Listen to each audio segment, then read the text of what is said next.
Hello and welcome everybody to Charlotte Motor Speedway. We are here for the Tilson World 300. My name is Rishiv Khosla, joined in the booth tonight by David Westergreen, back with us here for our standard action here in the 2021 Elite JoinAPS Cup Series. David, enjoyed your week off, I'm sure, and missed a great race at Pocono, but happy to have you back here at Charlotte. It's going to be a very exciting race by the looks of practice and kind of the stuff we were hearing from some of these drivers. Yeah, I heard from, I think it was Tyler Fody that said this was the best Charlotte race we've ever had. The best setup anyway. So I'm really excited about this one. We've got a lot of substitute drivers as on the screen right now. You've got Michael Daniel Martinez. This is the chartered car from Tate Lytle, the 56 car, getting some work in with Michael Daniel Martinez, who runs with Pro Edge Racing a large portion of the time. You've got Chad Thernquist in the 14 car. Alexander Van de Sand is going to be running Brent Jones's number 89 from McConey Setup Shop. Yeah, we've got a lot of special subs in this week, and I think the Charlotte advantage is that everyone has run this track a lot. You know, this is the track that iRacing kind of starts you off in, and this is just really going to be one of those races where I think the field's going to be very narrow and competitive, and a lot of guys are going to have some good runs tonight. Another one is Dylan Thomas in the 36 car. He's qualified 5th already. That car is going to be fast tonight as well. Yeah, definitely some new names here, and that could be interesting for sure when it comes to race time. Generally, most drivers are required to have some kind of approval through the Elite Racing League, so in the Xfinity Series that we run or the Truck Series that we have, in order to run at the top level of Cup here. But still going to be a little bit different. Some names that haven't run up top, as we see Matthew Weeks there put in a fantastic lap to head to pole position. Man, that's a good lap. Yeah, that's actually, let me fix that real quick. That was a little bit of a glitch there in timing and scoring. That is the actual gap there between, or the actual interval between Matthew Weeks and Colin Fern, but still a very solid lap by that 11 car. And I mean, generally when we come to these racetracks, you see there two in the top 3 Pro Edge Racing, man. I mean, it's something about the 1.5 mile racetracks. We've heard this a million times before, but they do such a great job at these 1.5 mile tracks. Look at Matthew Weeks. Look at Ethan Burrell. Obviously, the World 600 winner from last season, David Tooker. He's actually, where's he qualified? He's pretty far down the order, isn't he? Right now. He might be finishing up his lap. Nope, that's it. So Tooker's going to be starting way in the back of the field in this one. You're absolutely right, though. Pro Edge Racing brings very fast cars each and every week. But especially at these 1.5 mile tracks, these guys are always in contention for the win. I think it's huge that Matthew Weeks stepped up and threw down a pole-winning lap there. He won the Daytona 500, as we recall, but Weeks has kind of been not out to lunch per se, but he's certainly just been holding back a little bit and just kind of relaxing, getting in his results because he knows he's locked into the playoffs. And this week, bringing it out, going for a win in the World 600, definitely looking for those playoff points and trying to push into the top 5 and maybe even for that regular season championship. Weeks has definitely had a good run recently. I think, 2 top 5 finishes in the last 2 races has been a very positive result for that 11 car. But yeah, absolutely. Really, before that, between the Daytona 500 and Martinsville a couple weeks back, he had just 1 top 10 finish. So it definitely was a bit hit or miss earlier on in this season, though he seems to have found something right now that's really working well for him. Obviously, again, a 3rd place finish at Martinsville, 4th place at Pocono, just grabbing the pole here at Charlotte. So very, very positive momentum right now behind this 11 car, and at the right time, because we are just 3 races, including this one here tonight, away from the chase beginning. Yeah, 2 guys right there that we're kind of constantly talking about all year, Ryan Gavel and Johnny Thomas. Those guys running for that regular season championship and 1-2 right now in the points. Though after last week, Johnny with a pretty big gap over Ryan Gavel, 16 points. As we got Chad Franketfield and Damian Leininger back here, a couple of guys that I could see moving forward for sure in this one. And then on back through the field, I think Josh Adams is going to have a little more speed than 29th. Yeah, absolutely. Josh Adams might not have gotten that lap in, and then we had mentioned, I didn't actually take a look as we were scrolling through there where exactly David Tooker is going to be starting, but again, another car to look out for here. I am surprised, obviously, we're missing Tate Lytle from the field, another driver who you'd expect to see run really, really well at a track like Charlotte, unable to make the race here today. That's why my opening point was about these sub drivers. I think I'm really excited to see what guys like Michael Daniel Martinez can do in that Tate Lytle machine. it's not like a an actual racing setup where the cars are different per se, but just that confidence of working in a car that has had success on these tracks with these drivers can certainly sway your performance. And I know we saw it in the World 600 last year. Hank Steinmiller, who qualified fourth, ran Jeff Green's car in that race and was very impressive. Showed off that he could probably run up front with these guys, and Hank has since done just that.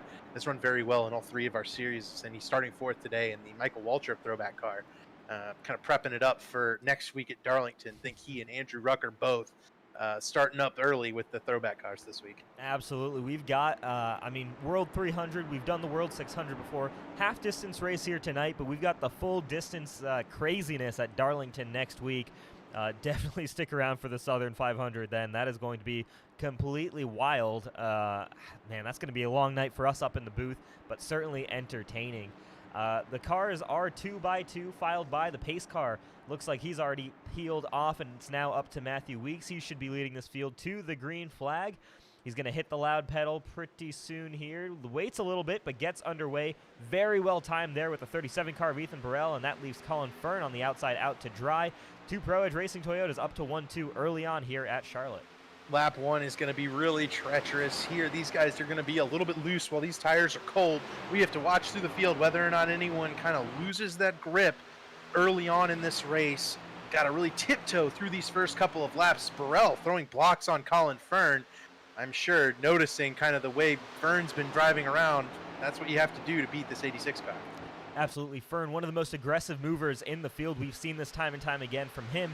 It is a long race, though, today. So, again, 200 laps to get to the end here. Don't want to be throwing away that too early on. Up to the high side, one thing we want to mention is that between our World 600 last year and this race today, iRacing has undergone several updates, one of which added grip strips to the top of racetracks. Charlotte, I believe, was indeed one of those. And so you have a little more grip up top. See, Matthew Weeks is up there now, trying out the outside line, trying to maybe save a little tire up there and potentially get a little more speed, though it looks like both lanes are pretty even. I imagine eventually, though, we're going to see these guys dropping to the bottom pretty much universally throughout the field, as we've seen before. Before that, caution's out on track. Our first caution of the night, and unfortunately the 14 car of Chad Thernquist.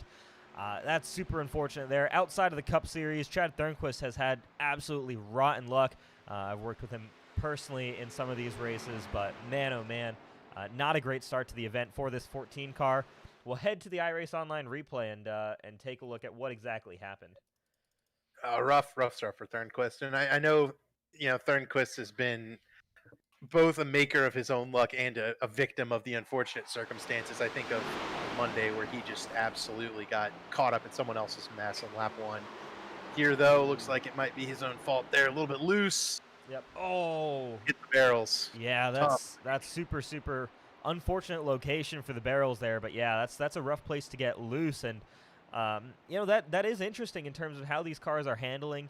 Obviously, there Chad Thernquist back on pit road, but what are the drivers going to be dealing with? Is it going to be loose running that bottom lane? Is that top lane kind of a safer option? And where are we going to see guys migrate over the course of the long run here? You do now have kind of two options, it seems, at these races. As Colin Fern decides not to go down pit road. I imagine a lot of these guys are going to be faking us out and faking each other out on the pit road. The way Charlotte has kind of changed up that pit road is really funky, and it makes it for interesting games to be played. Aside from that, to answer your question, I think these guys are going to be battling loose race cars early in the run, and then it's going to tighten up on them as the tires wear, which means that they're going to have to drive the bottom. You can't drive the top when the car is pushing because the car will push straight into the outside wall, won't turn at all. So you're going to have that room to slide up a little bit if your car is pushing.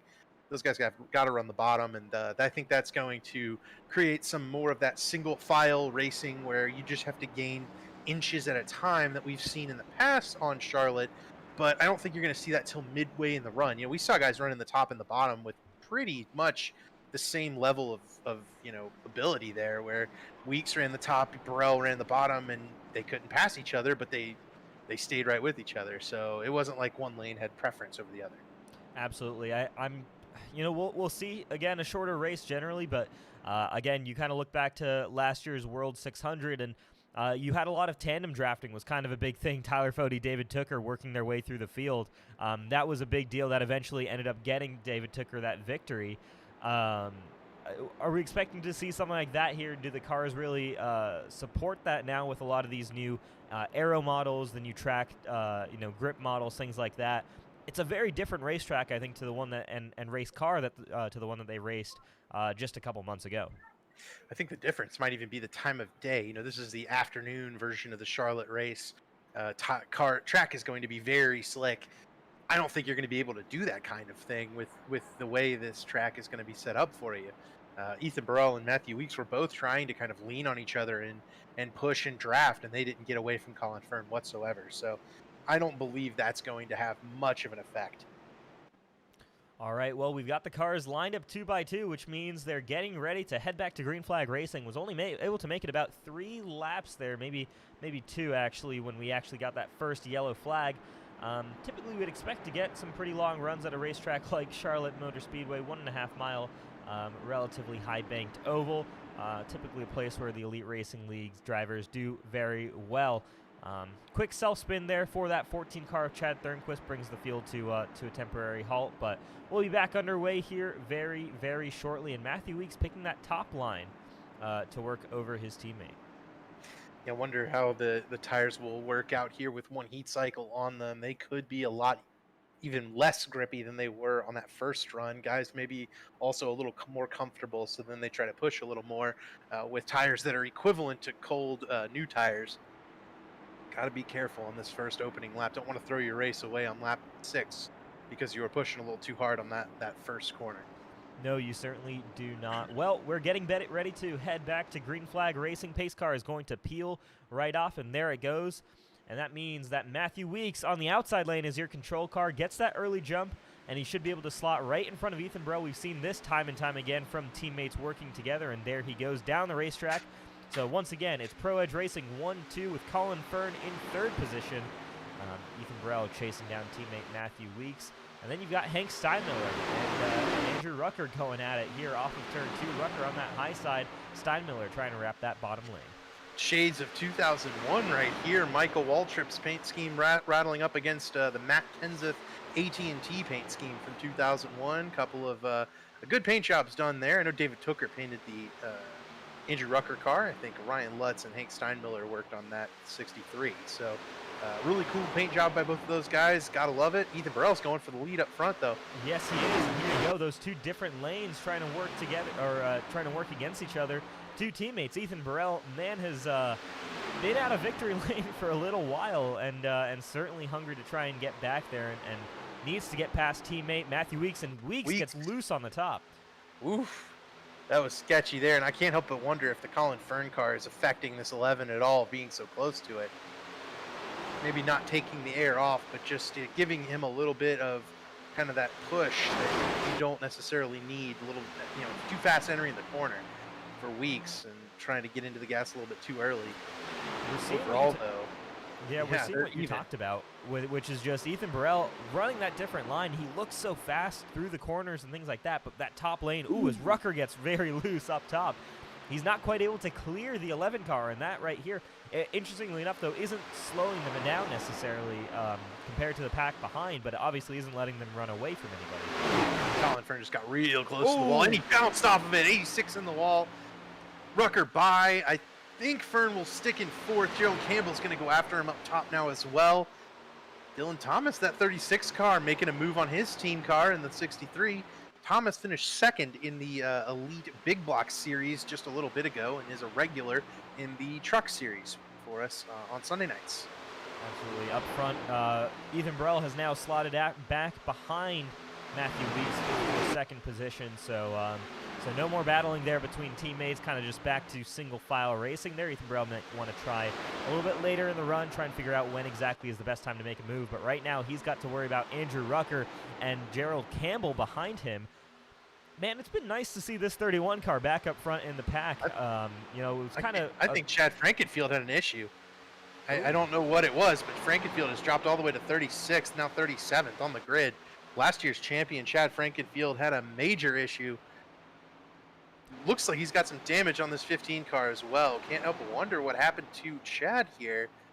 We might have to go in and take a look at the replay. Brandon Key also way back as well. Wonder if they got into each other, perhaps. I Caught think that out of the corner of my eye. Chad just dropping like a rock. Gotta take a look. I mean, that's last year's champion. Absolutely. So here's Chad Frank. Oh, there it is.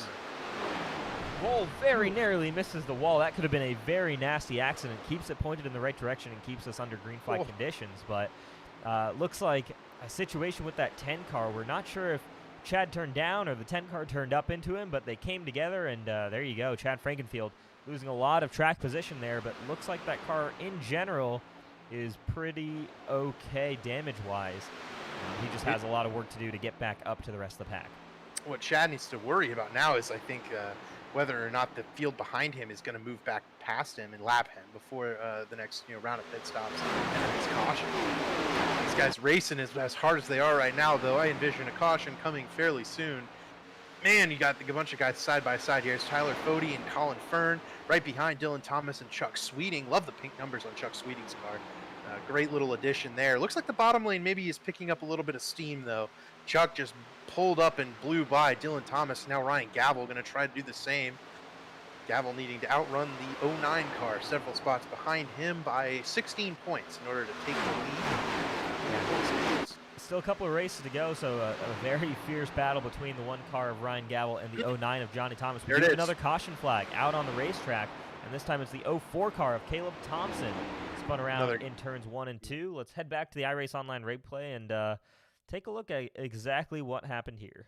Another guy with just rotten luck, talking about Caleb Thompson. Last week got kind of run over by Andrew Rucker in turn 2. I know that because Caleb went and posted it in the group chat after the race, so I got to see that one. But yeah, just kind of been a rotten season for Caleb Thompson. Unable to really put together any good runs, still stuck in 23rd in points. Yeah, comes up into Dusty Dewar, loses control of it. Oh, man, he's going to take a couple with him. That's Michael Goodman and Josh Personette. Gets Kendall Noah Player as well. Pretty big crash. Yeah, pretty big incident there. A lot of cars involved in that one. Kind of just started with, really, it's just the shape of the Charlotte Oval, right? It's that D shape there where you're going to track up. You can't really wrap that bottom on the front straightaway. And yeah, Caleb Thompson coming up and into Dusty Dewar. I was thinking maybe we can get another replay on that. Wasn't sure if it was indeed Michael Goodman and Josh Personette taking that damage, though it looks like, based on the position of their cars, that it is. Maybe we get a second glimpse of the ensuing pileup, see what kind of damage Michael and Josh have. Sure thing. Let's take a look. We should expect to see guys coming down pit road, and we can't confirm on timing and scoring that they are. We'll bring you guys that pretty soon here. But first car to stay out is Vincent Isabella in the 42. Here's the incident once again with the 32 car. Yeah, just got up a little close to, I don't think he ever touched Dustin. But it was the 44 car. It was also the 18 car, both involved in that. 94 car as well hit him head on, so big damage for Kendall Noah Player. I think those are the only cars involved there, or at least that got pretty major damage in that incident. Yep. So we're going to be seeing some interesting strategy here. Chuck Sweeting, Corey Abbott, Vincent Isabella staying out. Tyler Fody first off pit road, probably 2 tires only. If I had to guess from the 40 car, he was 10th before that caution. So yeah. I'm thinking that's a 2-tire pit call by Tyler Fody. You know what? It could even be a missed box by Tyler Fody. That's only 20 seconds on pit road according to our timing and scoring, which is a big mistake there for the 40 car. But yeah, that's kind of surprising to me. But at least we can't see if he actually hit his box, but at least according to timing, that looks like he missed that pit box. Well, let's ride with him on pit road. Let's hit a replay and ride with him on pit road. See if he did. That is a fairly big mistake by Tyler Fody, someone who is last year's regular season champion, not someone I expect to be making mistakes like that. That's the kind of thing I've done to throw my own race away a number of times before. Corey Abbott does head down pit road. He was, I think, probably trying to get a lap lead there. But let's see what happened to Tyler Fody. Maybe he got bottled up on pit road or something, just, caught up. It is somewhat difficult to see these pit signs. iRacing doesn't always drop the pit sign down super quickly. It can kind of get stacked up in the colors behind you, and it's something that I completely understand as he follows the Smithfield 36 of Dylan Thomas down pit road. Yeah, I don't even think he ducks into his pit box. It's kind of a weird situation here. You just drove right on by it. Yeah, you can tell he's kind of going lower in that fast lane trying to look for it, but realized he missed it and just has to go on out. Tough. Yeah, but though making the call, though, not to go back down pit road and stay out here with Chuck Sweeting. So, yeah, even though according to our timing and scoring, it shows he has been down pit road. Obviously, he has been down pit road, but those tires are still the ones that he started this race on. Vincent Isabella, just in front of him, actually pitted on that last caution, the one we got after about 2-3 laps. So he's got effectively a set of tires from the first lap of the race, but still a couple of laps newer than what Chuck Sweeting has, which are the tires that he started this event on. I gotta say, I love the idea, right? If you're going to do something like this, if you're Chuck, Vincent is way in the back at the start too. He's starting at 27th. If you're Chuck or Vincent, why not, right? Why not go ahead and see if you can hold off, some people and maybe get to 10th or 15th on these older tires? Because if you're Vincent, that keeps you way ahead of where you were. It gives you a lot of track position. If the caution comes out pretty quick, you can jump down pit road, gain tires. If it goes green and you short pit, you can gain track position that way. You're off strategy now. It's a really good call by these guys, and that's the kind of thing I expect from Chuck Sweeting for sure. And Vincent tends to do stuff like this too, very aggressive pit calls to get himself track position, and then he can hang his own up there. Yeah, absolutely. I think Chuck was part of that battle up front, so it'll be interesting to see how this plays out for him. But yeah, I mean, it's early in the race. You're able to make some of these gambles, try things out. Again, this is kind of a good bit of a good bit of research almost for Chuck Sweeting to say, all right, what is king here at Charlotte? Is it track position? Is it tires? Like, what is going to be beneficial if we have a late race caution? Be prepared for a situation that might come up there. Okay, that's what I'm thinking is Chuck Sweeting's doing his homework right now. He's working on it, because you can come back. If you drop all the way to dead last on the lead lap right now, you have more than enough time to come back from that, right? 200 lap race, we're 20 laps in. That's 10% of the way. You have 90% of the race, if this doesn't work, to make your way back to the front. I think this is a great call by Chuck Sweeting and Vincent Isabella. And it could backfire on them badly if they get caught up in a wreck because their cars are a little bit slower than those on new tires. So it's risky. Very risky for sure, but we're back to 2x2. Chuck Sweeting, the control car on the inside lane. Vincent Isabella on the outside. Look out for Matthew Weeks. He'll be that first car there with fresh tires. Your pole sitter, your former race leader. Chuck Sweeting hits the gas pedal early, gets it going, clears Vincent Isabella, and now Vincent needs to try and defend from Tyler Fody, who's made it to his inside, and Matthew Weeks getting very, very tight there with Gerald Campbell as they're trying to go down, and we might have them 3 wide through turns 1 and 2 here. As Campbell loose on the bottom. Gerald, big aggressive move from Campbell, bouncing off of Vincent. Oh man, that is close racing there. Gerald doing a great job of car control to keep it straight, and we're seeing the effects of those older tires from Vincent Isabella and from Tyler Fody as well. Both of those guys losing spots quickly to these guys with newer tires, but Chuck Sweeting able to hold his own on 1 lap. Now, if Chuck leads back to the line next time by, that would be 2 laps. So I envision a scenario where we have an older set of tires at the front of the field on a green-white checker. Looks like they can hold their own for a lap or 2, and that may be all it takes. Crash in the back, Jeff Green's around. That'll be what Vincent Isabella, Tyler Fody, and Chuck Sweeting were looking for. Quick caution. Yeah, though no caution flag out on the racetrack yet. Jeff Green just, I guess... It looked like there was. Looks like they were slowing down. Oh, possibly? Yeah, Weeks isn't digging on him anymore. Yep, we are back under caution conditions. Flag hasn't quite gone up on timing and scoring, but yes, Jeff Green spun it around. We'll head to the iRace Online replay and take a look, but a very interesting 2-lap run right there. Again, I think a lot learned. If you are Vincent Isabella and you're in his situation, you're a little bit less looking forward to a situation like a green-white checkered, because I think once he fell back into the pack, he got eaten up super fast, but Chuck Sweeting was able to control that start and create enough of a buffer that allowed him to, as Jeff Green just kind of comes up into the 8 car and then spins it around. Who'd he get there? Oh, he got Clawin' Fern. Fern hits the wall hard. So teammates coming together there. Let's see if we can grab another one spun there. There's another one spun out on the bottom. Fern 10th in points. Robin 7th in points. Yeah, that's a super significant deal there with these cars. So 38 car goes up into the 8, spins it around, hits the 87, that is. Hits the 86 as well. Big hit in the inside wall there for Green. Looks like, is that Mark Rebelas bouncing off of Brody Moore there in the mid-pack? Believe so. We need a couple more angles of that one, I think. A lot of damage there, and a couple of guys who are pretty big hitters when it comes to this series. Jeff Green has had absolutely rotten luck this year, 31st in points, not at all what I was expecting from the 2000 Busch Series champion. However, Jeff would tell you that he has, it's only been his fault. And Harrison Talon just DM'd me and said we need to look on his onboard replay. So I think that'll be our next move here. But this hit by Colin Fern right there, that's bad. That's going to really ruin the 86's race, I think. And the Chad 15 car, Frankenfield through the grass. Yeah, Chad Frankenfield through the grass there. A couple of close hits there, or close misses there. Let's go over to the 23 of Harrison Talon. Take a look at that. Let's see what this onboard looked like here. Harrison's been quite good of late in the series, coming back from an early season suspension, I believe, and he had a top 10 at Bristol, and here you go. Jeff Green sideways. Harrison commits to the bottom and nearly runs over Jeff Green, but keeps this McDonald's Bubba Wallace themed number 23 in line. He'll be restarting in the top 15, I believe. Yeah, great job by Harrison there, keeping it keeping it off of Jeff Green there as they spun around.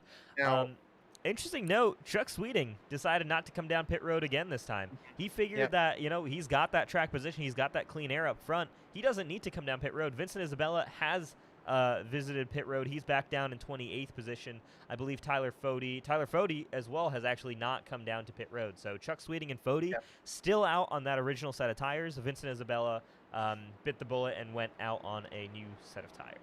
Did Damian Leininger get damage from that? I saw him kind of snaking his way through the wreck. I was curious whether or not the front nose was still on this. It is. 12. Looks like it is. Some blinking. He might be experiencing. Yeah, he might be in the back experiencing those blinking issues that we've documented fairly well. I saw him sneaking his way through there. Chad Frankenfield as well was sideways on the bottom. He has had a miserable start to the day today. That's 5th in points, Chad Frankenfield. So Josh Robin involved in that, though. I think he's going to maintain 16th on the grid. So a couple of our guys in the top 10, then Colin Fern, Chad Frankenfield, off to dreadful starts today. Yeah, definitely a lot of implications by the results when you get so close to the end here of the regular season. Guys are definitely starting to think about points, starting to think about where they're finishing, if they can make it into the chase, what that bubble kind of looks like. Yeah, Vincent Isabella is one of those guys. He's right on the bubble, right on the border of being able to make it into the playoffs. Actively 16th in points, I think due to a couple of guys winning behind him, though I think Tate Lytle and R.C. Anderson have given up their playoff eligibility with the win. So Vincent might still be in. But if anyone were to win in front of him or behind him, he would then fall out. It's actually David Tooker is our bubble driver because we run 14 drivers make the chase here. So Vincent a couple of positions out there. Right on the bubble, it's about 7 points separating David Tooker and Joshua Clark. And I believe those two are your actual bubble drivers as I'm just kind of scrolling through here on the driver standings. Yep, you've got Tyler Dixon missing this race. I don't think he's given a drop week yet, though, so he'll get some points for the 0 he'll be picking up today. Hank Steinmiller, one of the ones on the bubble then, right behind Vincent Isabella in terms of the eligible drivers at the race today. And Hank running in the top 10 right now, so that could be a big gain, is if Hank Steinmiller can kind of sneak up on the front of the field here, can he make his way into the points battle for that 14th spot? Yeah, and Hank's been very desperate for a good result here. No finishes, or just a single finish inside the top 10, and that was all the way back at Auto Club. Just hasn't been super fortunate with the races that he's had. So again, keep an eye on that 63 car right now, sitting on the outside looking in the point situation. A lot can change over the course of 3 laps. Of course, the Southern 500 next week, or 3 laps, 3 races. But right now we've got a race here at Charlotte to continue up, and we're running lap 25 of 200. Chuck Sweeting is the control car. Pace car is off, and Chuck Sweeting once again gets underway. This time, though, a very good restart by Matthew Weeks. Not going to quite let that 75 car get away too easily, though Chuck Sweeting is clear in front and should have a reasonable enough advantage. Though this should be a better idea as to a direct comparison between those fresh tires on that 11 car and the older tires on the 75. If anybody's great at saving tire during a run, though, it's Chuck Sweeting. So I imagine his tires aren't particularly poor off. And here we go. Matthew Weeks to the inside into the lead. Gerald Campbell into second. That's 3 in points right now, and definitely looking to pick up on the likes of Ryan Gavel and Johnny Thomas for that points lead, though Johnny and Ryan are both in the top 10 so far in this race. Those guys continue to put together good runs. Just have to keep our eye on them if anything it was to happen throughout the field. But here comes Hank Steinmiller on Tyler Fode as well. Just talked about Hank. Hopefully we don't curse him into oblivion as we're known to do here. Hank moves into 6th there, and that's the kind of good run that he's definitely needing as one of those bubble drivers. Yeah, absolutely. This is an interesting situation right now where the 75 and 40 are really falling back. They're probably praying that this is a very short run here. That was a gamble to stay out that second time around after that short run. They probably kind of had to, but yeah, I mean, they cannot afford to have a long run here because they're going to keep moving backwards, and you can see that right now. 75 and 40 on that top lane, and everybody is streaming past these two cars. Ooh, big move by David Tooker to get in the middle and go by Tyler Fode there with a car that was inside.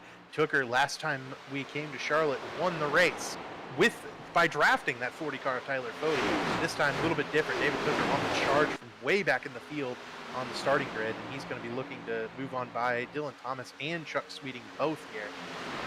He might be even looking to take him 3 wide if he can do it. Yeah, here we go. Tooker looking to get to the bottom there of Chuck Sweeting, and they are 3 wide for a moment. You know, Josh Adams coming up. You know, sometimes I think I know what I'm talking about. There's Josh Adams. Right before the race, he started, I think, 29th or 39th, or I think it was 29th, and I was like, yeah, he won't be staying there. And here he is, top 10 already. Well, I wanted to mention Josh Adams for sure, and you mentioned Gerald Campbell. So much of this season, and I feel bad for Gerald and Josh that we've been doing this, but we've been talking about Ryan Gavel and Johnny Thomas, the two that have been battling it out for the championship. Gerald Campbell is just, what is that, 5 points behind Ryan Gavel in the point standings. Josh Adams is another 4 points back. This is very much a 4-way battle for the championship lead right now. Chad Frankenfield in 5th, he's probably a bit too far back here where he mathematically has a chance, realistically maybe not. But we've got a 4-way fight for the regular season championship going on right now.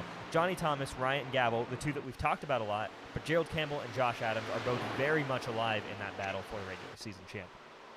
Yeah, I'm with you there, and it's one of those times where I lament the playoff system is in times like this when we take a look at that point standings gap, and the guys like Matthew Weeks, Gerald Campbell, and Josh Adams don't really have an opportunity to eat into the lead of those guys that have built their early cushions. You know, Ryan Gavel's had a couple of races, both at Martinsville and Pocono, that were not as good as he would have preferred, and he suffered a little bit for it, but not nearly as much as if this were a full season points chase, and he was going to have to pick up 16 points on the driver that's directly behind him here. So I certainly, prefer to watch, this kind of thing play itself out over the course of a longer term. We're going to reset, and most or all of these guys are going to be in the playoff hunt for the championship for us.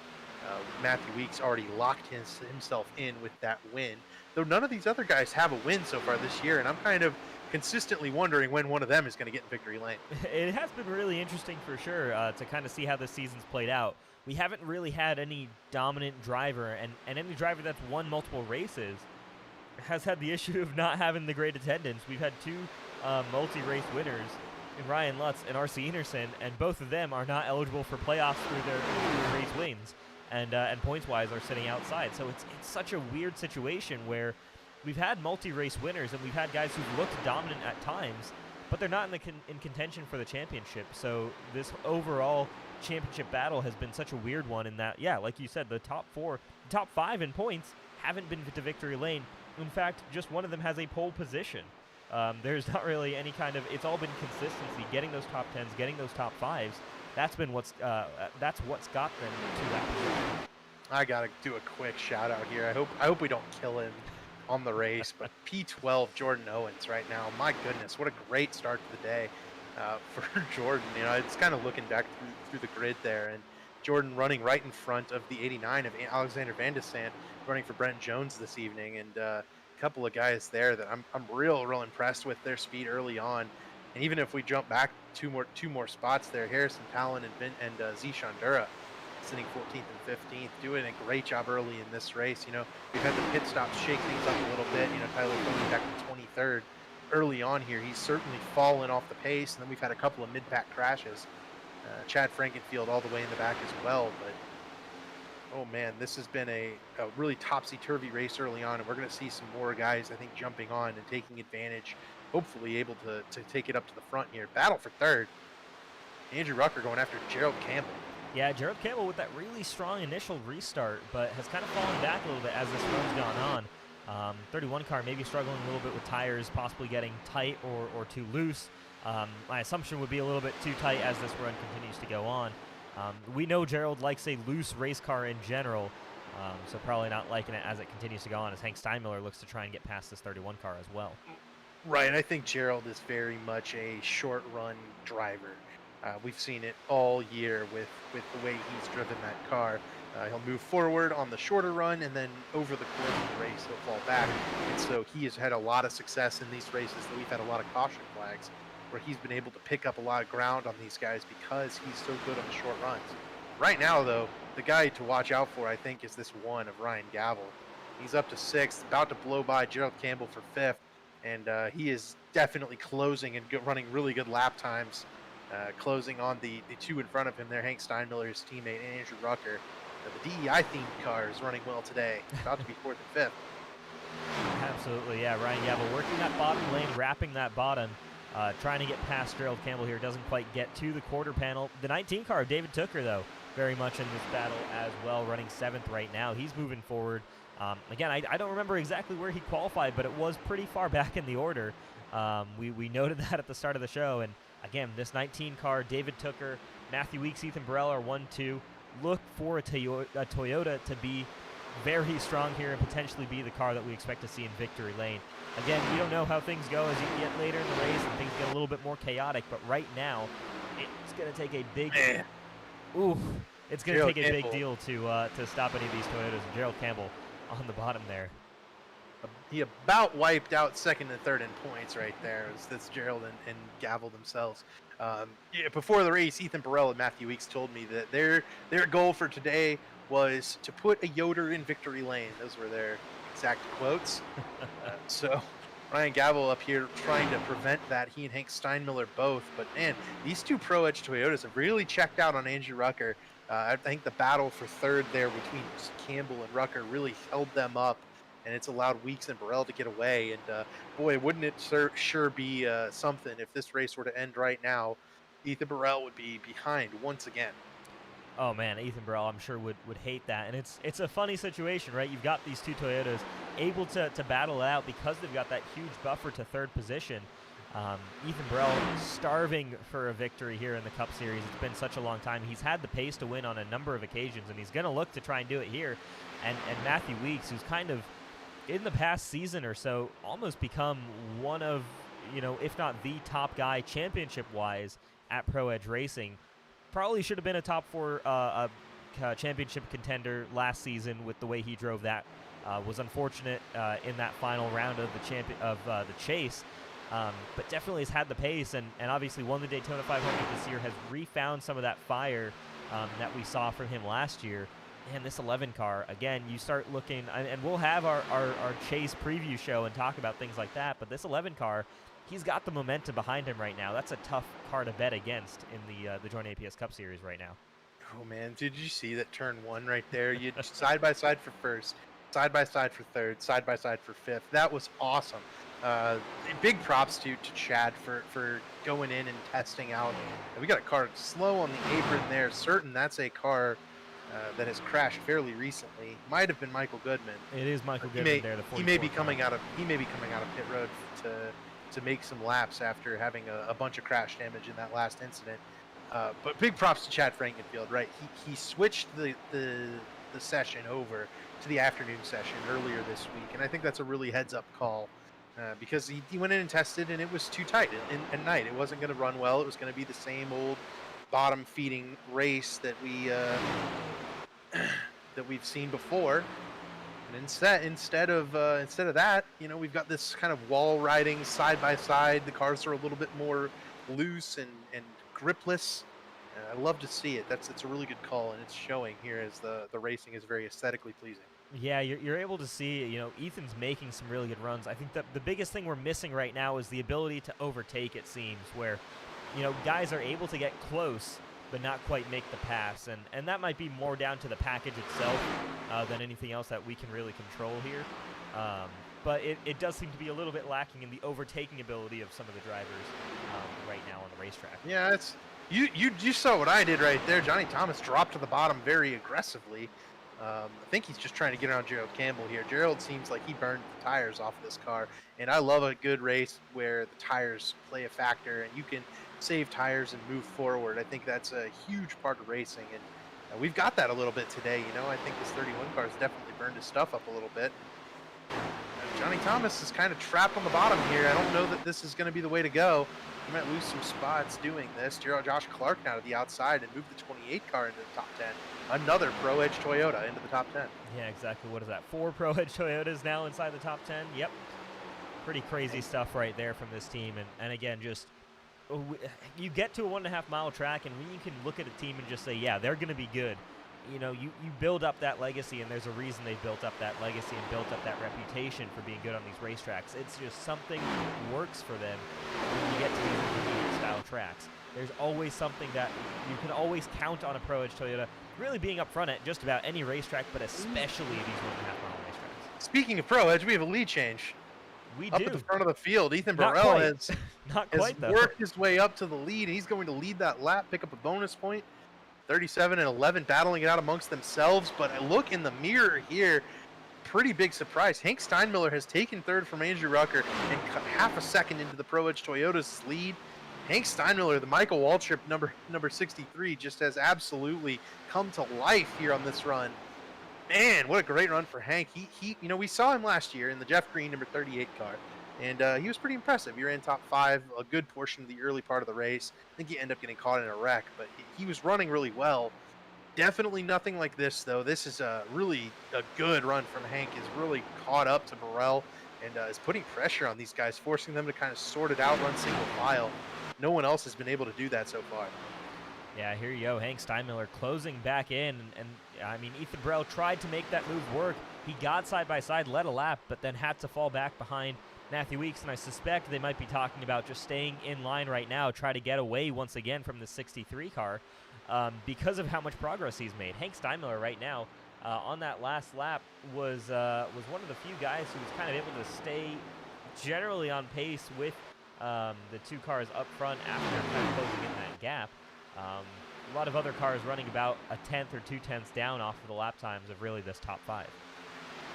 Yeah, it's a big surprise there from Hank Stein. Like, you looked up and just he had gained so much ground.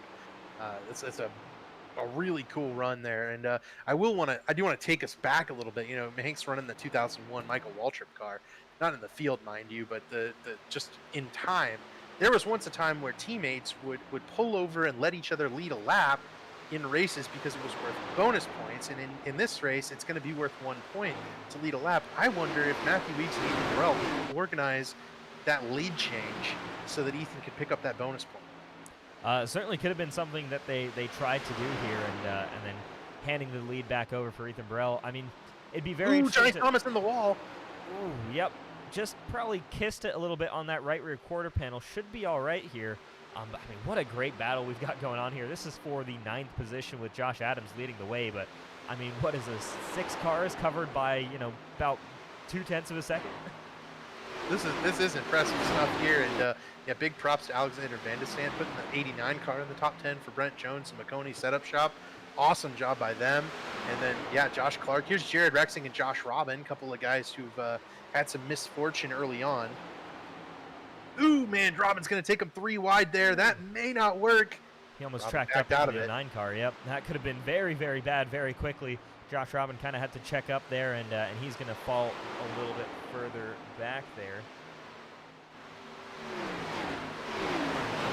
Battle here, and it's allowed Jordan Owens and Harrison Callan to catch up with this group. So the top 16, all pretty much, you know, from 9th to 16th, all right under a blanket together. And they're reeling in Gerald Campbell as well. Yes, they are up front. Look at this battle, this 3-way battle for the lead that we've got going on here. We got those 2 Pro Edge Racing Toyotas in line, and Hank Steinmiller dives to the bottom lane. He's going to try and wrap the bottom, try and make that work, close some time, get some speed here, and try and make the move on Ethan Burrell. This battle for the lead is very much coming to life. I mean, it was still pretty alive with the two Toyotas battling it out, but now Hank Steinmiller adding another factor into this battle. Hank, the only car I've seen that runs the bottom in turn 1 right now. Everyone else kind of dedicated to the top groove.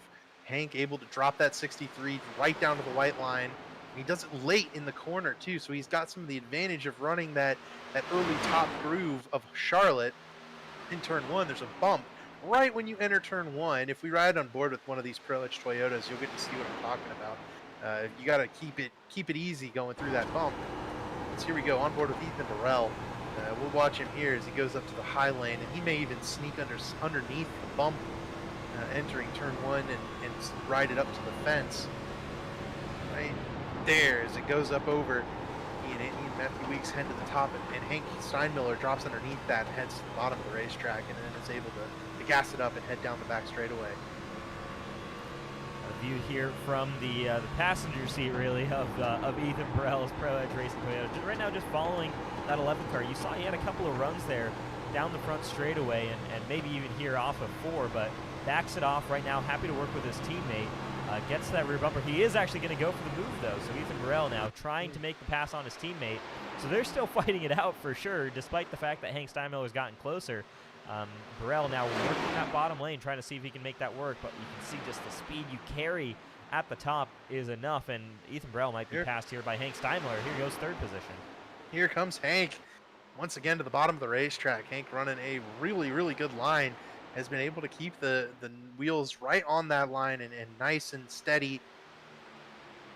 Just going to get to the back corner, but turn 1 is definitely Hank's money corner. It's where he picks up the most time on these guys. He drops it to the bottom, hugs that line once again. And I don't know if he'll be able to bypass him, but that's certainly impressive that he's been able to get up there and hold his own with these two Pro Edge Toyotas. You know, we preach their praises all day long, but you have to preach when somebody matches up with them like Hank Steinmiller's been able to do today. Absolutely. And once again, I mean, another big shout out to the track selection, to Chad, to the time, everything that allows us to have this right now where, you know, there isn't one lane that's necessarily better than the other. You can see Hank's able to make that bottom lane work. Ethan Burrell was kind of able to make that bottom lane work a couple of times. It's not just a single lane type racetrack right now. You can play around with it a little bit. You can find speed in different places around the racetrack, and we're seeing that right now. Can't quite make the overtakes. Again, there isn't you know, a lane that's decidedly better than the other, but man, oh man, at least you've got options as drivers. You can change things up. You can try and throw the driver in front of you or behind you off by changing up your line every lap. You have options, and that's a really nice thing to see that you don't always see at a lot of these intermediate racetracks with this current package. I think it's impressive. We're running the wall too. That's pretty much a big shout out to iRacing as well for finally putting the top groove on some of these tracks that's available to us. Johnny Thomas is now a lap down in the 09 car, and I think he might be on pit road. And that would certainly shake things up a little bit if Johnny Thomas were to have some trouble here. Yeah. Looks like he just got off pit road, 1 lap down for the points leader. Just came off pit road there. 45 laps or so completed. So could this be a short pit, though, from the 09 car? Doesn't look like there's too much damage on that machine. Obviously, you can see there the massive tire advantage that he's got over everybody else. We'll kind of see how lap times compare. Should be about 2 seconds a lap faster for the first few laps, but it's a short pit strategy here. He should be able to make it to that halfway point approximately and then kind of split that again, but could be a strategy call there from the 09 car, as doesn't look like he's got too much damage on board. Yeah, I think that is just what that is. And you know, you mentioned before the show that 55 laps is about what we were expecting on caution, or rather on gas. We're at lap 46 on this run, though. Chuck Sweeting has stretched his fuel to 63 laps, looking to see whether or not Chuck goes ahead and heads down pit road pretty soon. As he almost wrecks it right as we start talking about it. Yeah, Chuck and Tyler Fody have maintained about 17th, 18th spot. Pretty impressive, given that both of them have very old tires, all things considered. Yeah, definitely a couple of caution laps there to help them out, but I'm really surprised that they've still got those cars running there. Again, neither have visited their pit boxes yet. Neither of them have topped off on fuel. But still, to run 63, 64 laps, even with those, you know, maybe 5 to 6 caution laps that we had in there as well, that's impressive by these guys. I'd still expect to see the 75 and 40 car in any lap now, based off the numbers I was getting earlier on in this, earlier on before this race began. Yeah, same here, and I think this is the kind of run for both Tyler Fode and Chuck Sweeting that can keep them in the race. You know, like we were talking about right when they made that pit call. As long as you don't end up crashed due to your older tires, you have a chance to recover. Tyler Fode and Chuck Sweeting are going to be 17th and 18th with the ability of tire saving on the long green flag run, and then this race has that long green flag run feel to it. Now that everyone's kind of gotten that crashing out of their system, I can't help but think that these guys are going to be able to recover and move back forward. As hello, there's Johnny Thomas making up ground with those fresh tires. That is where a caution, if one falls, would come from. As a faster car, you know, running by these cars with so much extra speed, if someone doesn't pull over or see Johnny Thomas in time, you know, that would definitely cause the caution, though Johnny able to sneak on through this whole pack here without losing too much time. Yeah, this is generally where you'll find a lot of drivers prefer to just kind of stay out for as long as possible, because you're most likely to get a caution period in this transition, or you're most likely to get a caution in this transition period here, because you've got that massive speed differential. Right now, Johnny Thomas, though, doing a good job at sorting his way through the field, not getting involved. He was a little bit tight there with that last pack, but right now seems to be doing just all right. Compared to all these other cars. Again, has that pace right now, but he needs to just unlap himself. Caution. We do have a caution, though, and that's going to trap him just down like that. on the race. Harrison Talon, it was right out of that pack that we were just talking about there. Harrison just, I'm not entirely sure what happened to him. On pit road now, though, a tough break for the number 23. He had moved himself into 11th. Yeah, Harrison Talon was having a very good race there. I want to see what happened, though, with and who it was with. We'll take a look at this replay. Here we go. Harrison Talon there with Chad Frankenfield, Gerald Campbell. Harrison gets a little bit loose off the top and just loses it on his own, I think. Yep, there you go. Chad Frankenfield, nowhere really to go there. Same with Alexander Van de Sant. Frankenfield might have a little bit of damage there. I think Van de Sant was able to get away from it, but just loose off of the corner, and you can see just how that can quickly compound into a lot of damage for that 23 car. Maybe we can go on board with Alexander Van de Sant in the 89 as we have pit stops once again. We'll keep that on the backboard there, but Johnny Thomas is going to stay, I believe, get the lucky dog, so he will be able to pit with these guys and get fresh tires, though it's going to ultimately be a track position net loss for the points leader. Yeah, not going to be generally pretty ideal here, so let's take a look, though, and see what happened with Van de Sant a little bit further back, what damage he had. So there you see Harrison Talon just in front. Checks up. Again, so probably a little bit of a hit to the front nose there for Van de Sant. You can see there a little bit on that bumper, but as a whole, should be relatively okay throughout this race. I worry about the nose damage. You know, that's the one place that it can really affect your issues and really compound your problems, is if you get hit on the nose. This game likes to give engine damage where it doesn't necessarily need to, and some of these guys could have their day cut short, especially Van de Sant and Chad, due to that nose damage. Yeah. Did Gerald Campbell get off pit road in time? It looks like he's way back in the field now. Gerald Campbell currently sitting in 26th position, 33 seconds on the pit box, so he's just coming off there.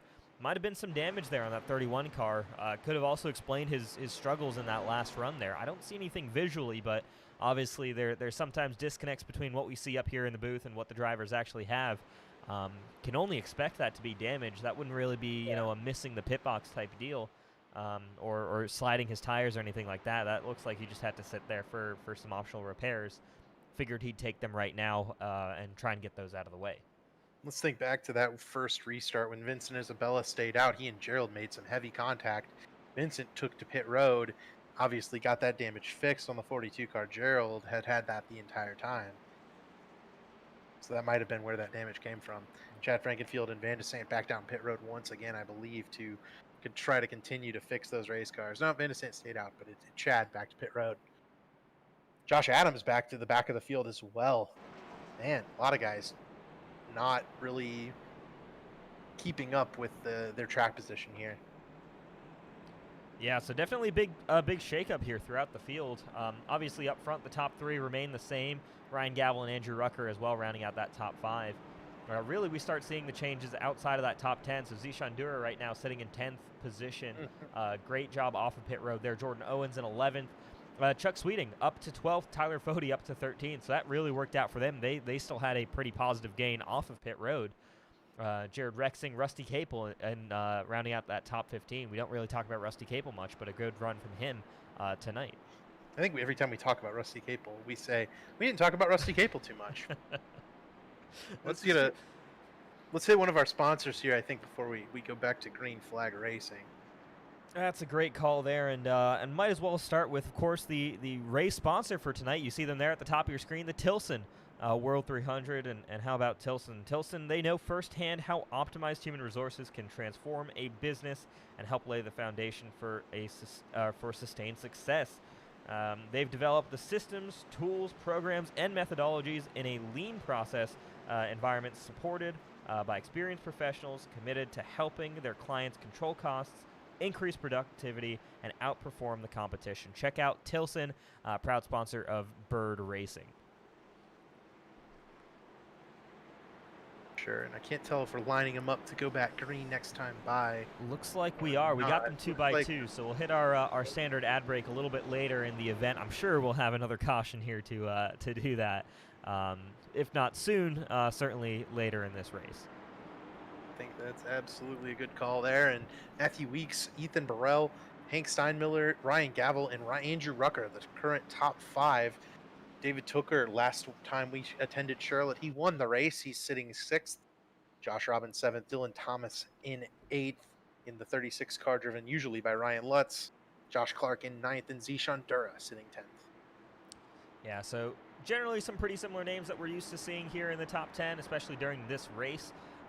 We'll see how this pans out. Again, those two Pro Edge Racing Toyotas on that front row, and what can Hank Steinmiller do now that he's got teammate Ryan Gavel back with him? They can potentially work together or work closely. But we are going back to Green Flag Racing here. It is going to be Matthew Weeks on the inside lane, getting the jump over Ethan Burrell. And the question is, can Ethan Burrell hop to that bottom lane? He can, and get there before Hank Steinmiller tries to take that away from him. So it is still Toyota 1-2, and they're actually sideways between the 63 and the 1 car for the third position. Hank and Gavel teammates there trying to sort out third and who gets to chase down these Pro Edge cars. Ethan Burrell blinking a good deal, heads to the bottom of the racetrack on his teammate here, trying to get the lead. I think whoever gets this lead would have the kind of the preferred angle towards this next green flag run. That's why it's so important for Ethan to jump up and take it. Though you don't want to lose out on a couple of spots here to these Lake Norman Motorsports Chevys. That would certainly spell disaster. But here comes Burrell. Gonna take the lead on Weeks there, and Weeks, we'll see if he tries to go back after him. The 11 and 37 have been leading 1-2 pretty much the entire night. Yeah, great move there by Ethan Burrell, sliding it up to the top, and that's something that we've been wanting to see from Ethan a little bit, that little bit extra trying to get into position to win races. He's had the pace, he's had the ability to win races, just hasn't quite been able to get those moves made, and that right there is what you expect to see on a teammate as well. So Ethan Burrell, you can tell this guy is hungry for a race win. Hank Steinmiller, the biggest loser on that restart, falls back to the 5th position. Still very much in this battle, but right now it's really between David Tooker and Ryan Gavel going for 3rd. I think the 63 car comes in after a couple of laps. Once there gets to be a few laps on the tires, wonder if Hank might start pushing forward after a little bit. But man, Weeks did not get off turn 4 well. Here comes Gavel to the bottom. Tooker, the 3rd Pro Edge Toyota in the top 5 here, and we've got 4 of them in the top 8 with Josh Clark in 8th. They are really moving forward here. Tooker around the outside of Gavel, trying to make it 3 in the top 3. He'll do it. David Tooker to 3rd. There you go, David Tooker. Wow, there you go. Pro Edge Racing 1, 2, 3, and now Andrew Rucker trying to get past Ryan Gavel, who checks up kind of on that top lane. Rucker not quite able to get there. So. Ooh, man, Rucker about turned Gavel. That was close there, but kind of gives him some space. He has been all over the back bumper of both of these guys. Can't help but think that Hank Steinmiller got out of Rucker's way a little bit here. Rucker very aggressive on the back bumper. Matthew Weeks going after the lead once again. These Pro Edge Toyotas have been fighting it out. Ooh, look at that. There you go. Matthew Weeks almost clears teammate Ethan Burrell. I can tell you, I don't think there's any team orders right now the way these guys are racing. They are going hard and aggressive against each other.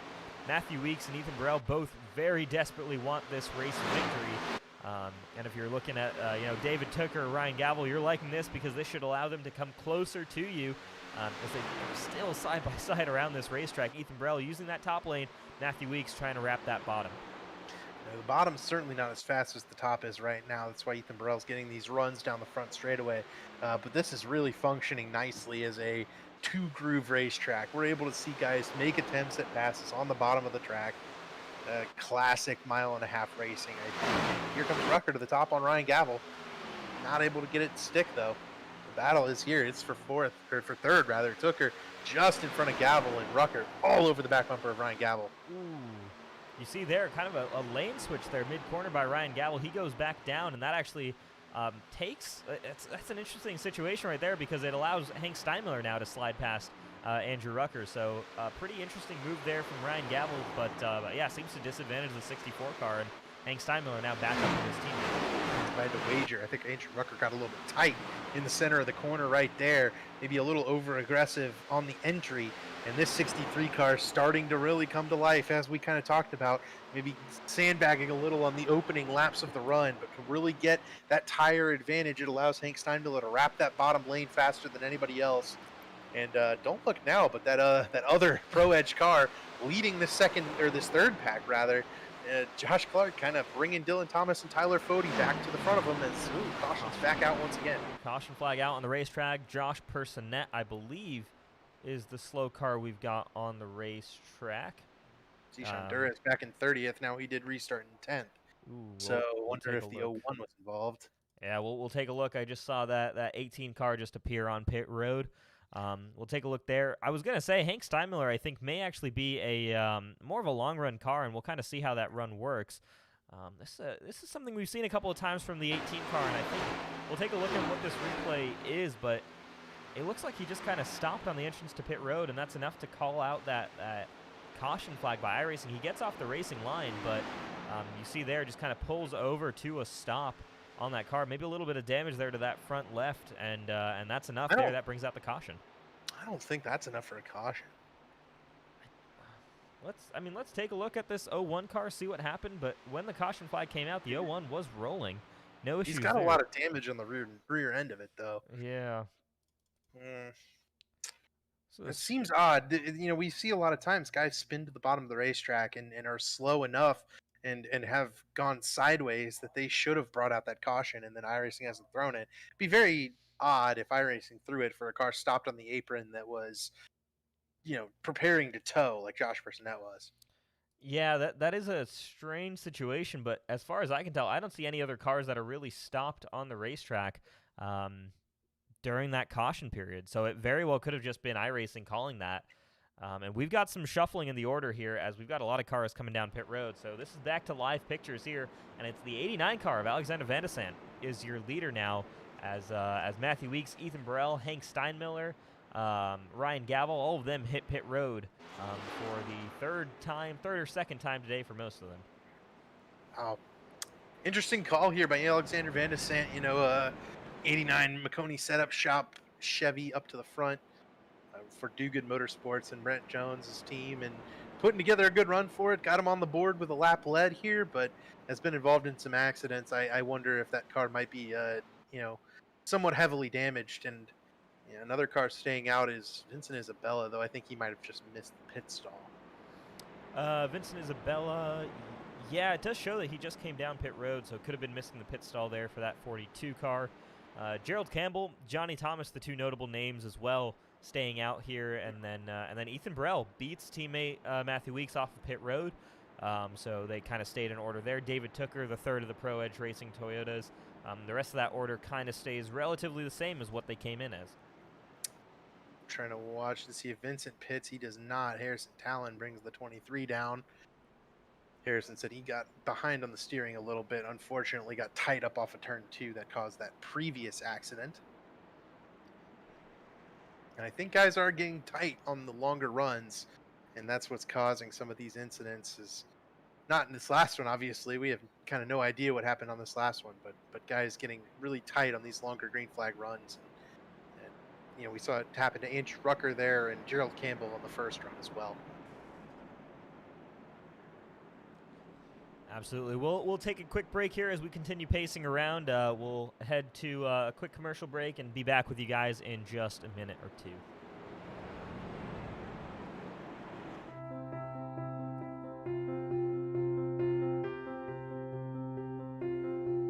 My name is John Cunningham with C2 Freight Resources.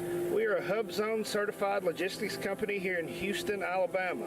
We've been in business for over 20 years, working with the Department of Defense and the federal government, among many other customers.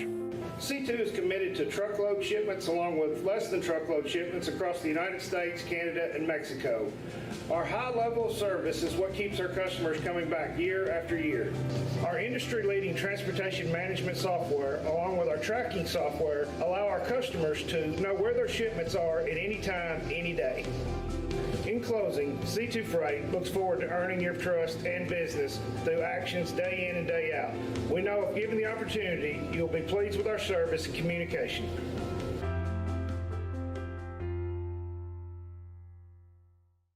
Richmar Florist makes every day a special day, from weddings and large events to that little something for any occasion. Richmar Florist has the perfect floral expression, and they're open online 24/7 at richmarflorist.com. Everywhere, every day. Richmar's 2 retail locations offer a fantastic selection of floral creations, gifts, and home decor. Book your free consultation in our showroom for your special event needs, and visit us online at richmarflorist.com today. We're back here at the Charlotte Motor Speedway, the Tilson World 300, lap 84 of 200. Still haven't even reached that halfway point. It's been a little while. It's going to be a relatively long night tonight, but certainly nothing compared to what we're expecting to witness next week for the Darlington SMRI Southern 500, 367 laps there. That's going to be pretty wild.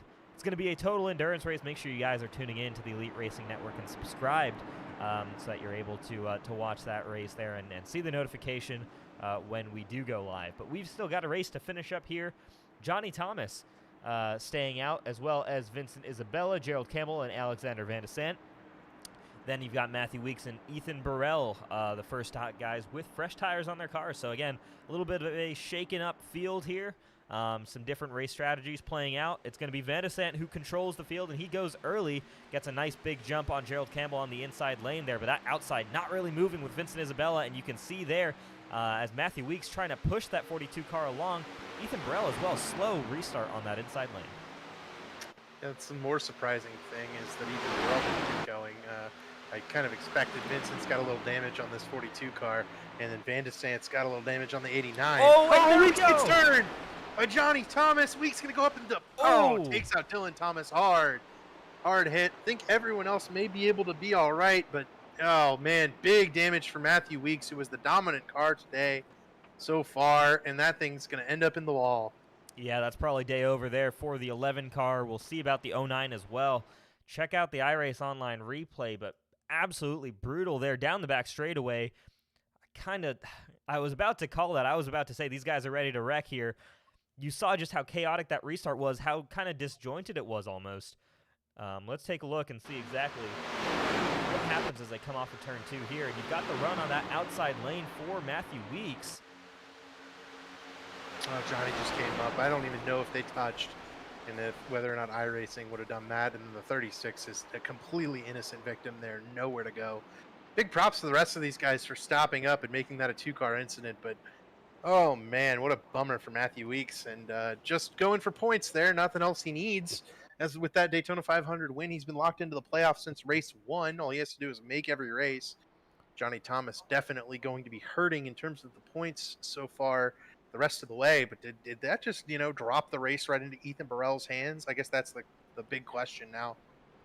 Ethan Burrell, or certainly don't count out David Tooker, who's up there as well, but honestly on that restart, the biggest winner, Ryan Gavel, you see there, of the guys who pitted on that last caution.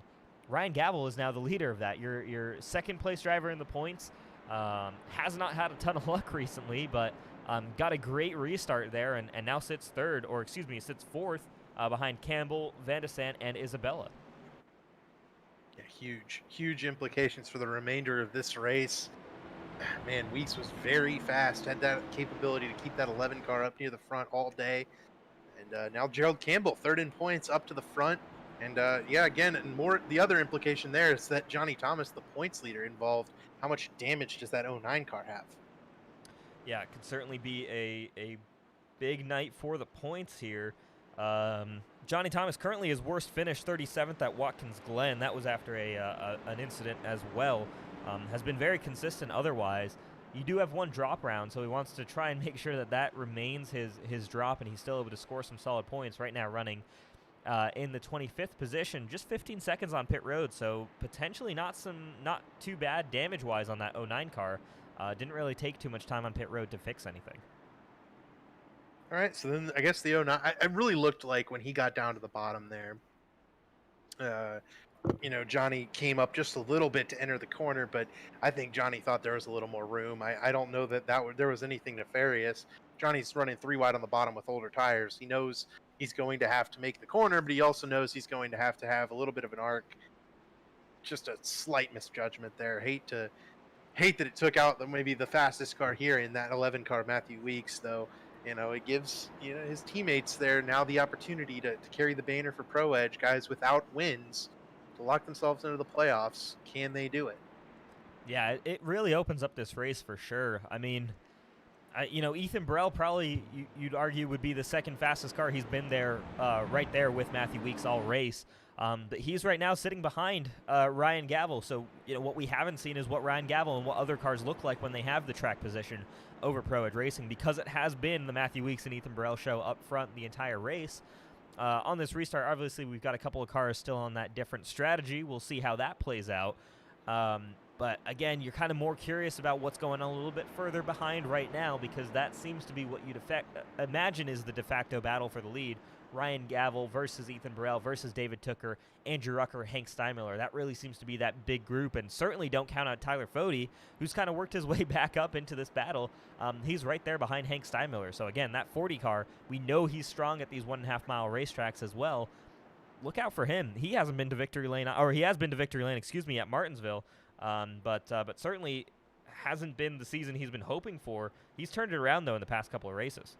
I'll tell you this, Tyler Fode did the thing last year where he dominated the regular season, was everyone's kind of favorite pick to win the championship when we went in and into the playoffs, and then it just didn't have that same speed.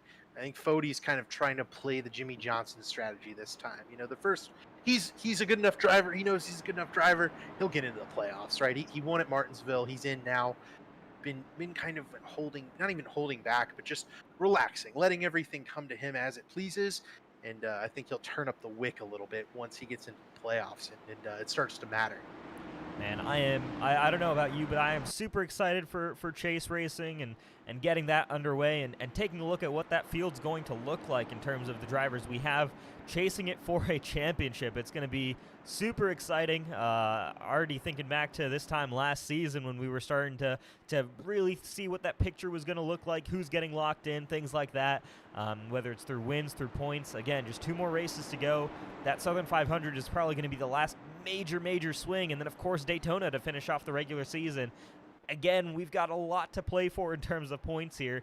Maybe this World 300, the final kind of normal style race, before it starts getting a little bit into 2 wild card races where you can see some big shifts and big swings in momentum. But lap 89 of 200, pace car is going to peel off, and it's going to be Gerald Campbell leading this field back to green flag racing. He's going to wait for a second, then he goes green. You see Andrew Rucker kind of jump the start there, and he's going to fall back now.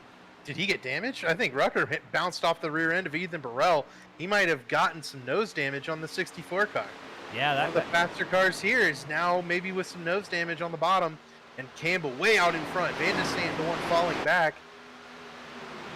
If there's anybody looking. P8 right now for that 16 car. They are certainly going at it, but because of that checkup on the bottom lane, that gives this to Jordan Owens. And look at this fantastic battling we've got here as Ryan Gavel loose in the middle of the racetrack. You've got You know, you got, excuse me, I was going to say Brent Jones. You've got Alexander Vanessant on the top lane there. You've got Ethan Burrell really just shoving Vincent Isabella on the bottom lane here. A great restart here and very, very fast paced right now throughout this field. Tooker gives it to Ethan Burrell there so they can pull around Vincent Isabella. The 42 car looks a little bit damaged, not able to get up off the corners quite as well as as the other ones. Gerald Campbell's car is maybe the best of these cars that's stayed out in terms of how healthy it seems to be. Van de Sant's clearly just not able to get down these straightaways with the nose damage on that 89 car. And now Burrell underneath Gavel. That would be the battle for the lead. Yeah, should absolutely. they get up to Campbell soon, and I imagine they will. Yeah, Burrell versus Gavel. Burrell not quite able to get there. He got to the quarter panel, but again, I think Gavel knows that top line is going to be pretty dominant as a whole. He can stay, as long as he can keep himself ahead of the 37 car, he'll know he'll have the run off the corner, and look at how quickly these guys are closing down on Gerald Campbell. Great strategy call for Campbell to get those extra lap lead points, things like that, but right now, those fresh tires make such a big difference, but Campbell gonna block that top lane, and we got a spinner. Oh, man, we really wield our power too flippantly. Jordan Owens has bounced it off the wall. And looks like no caution. No, now we're going to have a caution. Zishan Dura is sideways on the back of the field. That will definitely draw the yellow. Yep, we saw some guys checked up, and is that a caution? I'm not actually seeing these guys slowing down. I'm still seeing speeds well. Yeah, I think we've got guys still running max speed here. Huh. Well, so, battle for the lead. Ethan Burrell and Ryan Gavel driving hard once again. And if this does stay green, this favors Hank Steinmiller drastically. He won't have the two Pro Edge Toyotas, out front, able to hold him off. I think Hank's got the fastest car once it gets to single file green flag racing. He's the only one able to drop the bottom. Yeah, the thing with Hank though is right now he does have a teammate up here that he can work with Ryan Gavel, but he's got another Pro Edge Toyota in this fight with with Ethan Burrell as well. And David Tooker trying to just hang on to this this lead battle. This is a great four-way little scrap we've got going on for the lead right now. It's Ryan Gavel over Ethan Burrell, and these guys are not giving each other an inch right now. Really, really close off of turn 4. Trying to work those two different lanes right now. Again, that top lane just a little bit stronger than the bottom that Ethan Burrell's working with. Yeah, big battle here going on between Tooker, Burrell, and Gavel, and Steinmiller, really. Matthew Weeks is in the waiting room to talk to us here after that wreck, and if it singles out here at all, we need to bring him in and find out what was going on with poor Matthew Weeks after getting wrecked out there. Looks like they've singled out for the time being. Yeah, let's dial up Matthew Weeks. Matthew, great run there today, man, but I hate that it kind of got ended right there. What did you kind of see from the middle of 3 wide? I was just trying to get around Vincent. Vince had a little advantage. I was wanting to get to the front. Fresh air means everything with these cars. I just wanted to get there. Matthew, how was that battling there up with Ethan Burrell? We were kind of speculating. We were trying to figure out just how much of that was you guys, having some fun or playing with getting each other a point, and how much of it was just straight up racing. It looked pretty aggressive at times between you and Ethan, but it was certainly entertaining. Oh, we was going for it, man. He slid by me once and got in front of me and took the lead. And he said, so I'm like, no, man, we're racing, dude. Keep doing it. I'm having fun. It was a blast. Yeah, I was going to say, it looks like it's a lot of fun out there. You guys seem to be sliding around a little bit, able to run multiple lines. Was that, kind of expected going in, or were you surprised by the ability to do multiple things out there on track? I was kind of surprised because a lot of people was talking how it's so top heavy. But if you really get a good run through 3 and 4, you can use that bottom really well. It seems like 1 and 2, you want that outside for all the momentum. But 3 and 4, it seems multiple lanes. It makes it a lot of fun. Now, go ahead, Rich. Well, I was actually just going to ask a finishing question, so I wanted to let you go and grab that before. Oh, okay. I was going to say, do you think your teammates there, Ethan and David, have anything for those Lake Norman cars around them right now? This Pro Edge Yoda was fast tonight. All 3 of us were. So, yeah, they got a shot. Especially Ethan. He was good on the long run. I think he was a little better than I was. All right. Well, man, you've got the momentum back with you. Obviously, you already know you've known the longest of any driver that you'll be going chase racing and fighting for a championship. But great momentum behind you. Obviously, not the finish you wanted here tonight, but really strong car. Obviously, coming off of 2 top 5s, a top 3. 2 races ago at Martinsville. What's been clicking for you, and how are you going to make sure that stays working for you as we head into Chase Racing trying to fight for a championship? I'm just taking this season as I did at the beginning. I'm here to win a championship this season, so I'm just going to keep doing it. I'm excited for next week. I'm going to try to grab me a couple more wins next week, both series. So. All right, man. Well, really unfortunate that you got taken out here early on in this race. Again, really dominant run early on, but we're looking forward to seeing what you can do at Darlington, at Daytona, returning back to the scene of your Daytona 500 victory, and then, of course, Chase Racing. So a lot of good races looking forward for you coming up here, man. Oh, yeah, I'm excited. Mainly excited for Darlington, if I haven't said that enough. But Oh, man! Well, you got that one. See you, Matthew, before your teammate Rex. Oh, man. All right. That was Matthew Weeks there, driver the number 11. He's had such a great season so far. Really unfortunate to get out of this race so early on, but man, oh man, that was close for Ethan Burrell there, side by side with Ryan Gavel. Might lose the position here to his teammate David Tooker, who might try go off and fight this number 1 car. But man, that was some close fighting. Just loose off of turn 2 when they kind of came together there, and there you see Ethan Burrell does have to slot into 3rd, might actually lose a position to 4th now, with Hank Steinmiller sliding by. We've also seen it a couple of times flash by, but the battle between Rucker and Fody for 5th has been absolutely riveting. Every time it flashes up, they're side by side, crossing each other over. Fody hunting the bottom, trying to find a way around Andrew Rucker. I can't help but think when this 40 car eventually gets up to these guys up at the front, and he'll have something to say, he's having to use up a lot of stuff to get around the 64. Yeah, it probably won't be this run is my guess that we'll see Tyler Fody come up, but if he can stay ahead of Andrew Rucker and get there for whatever the next run that we get, whether it's after a caution or after green flag pit stops, look out for Tyler Fody. I think he'll certainly be a force to be reckoned with, but you can see here, it's tough to make the pass on the bottom right now. You've got a guy who can run the top lane. You can maintain a whole lot of speed up there. And right now, they're very close together. Tyler Fody trying to run as high as possible on the racetrack, trying to get as much of a run off the corner. He is not giving Andrew Rucker any room whatsoever, and I think that's kind of indicative of good racing and the ability to kind of hold your car steady throughout these corners, as these guys have been side by side for I think like 10 laps now. Oh, there they go. Finally bounced off of one another in turn 4. And they did that for way too long, and it ends up costing Andrew Rucker, it looks like maybe just 1 spot. But yeah, that was inevitable, I think, the way Tyler Fody and Andrew Rucker were running so close together. Yeah, it ended up being 2 spots, as it looks like Josh Adams has gotten by the 64 car. So those guys will be battling it out a little bit here. Josh Adams back now up inside that top 6, and Tyler Fody kind of freed from that 64. We'll see what his real pace looks like compared to the leaders.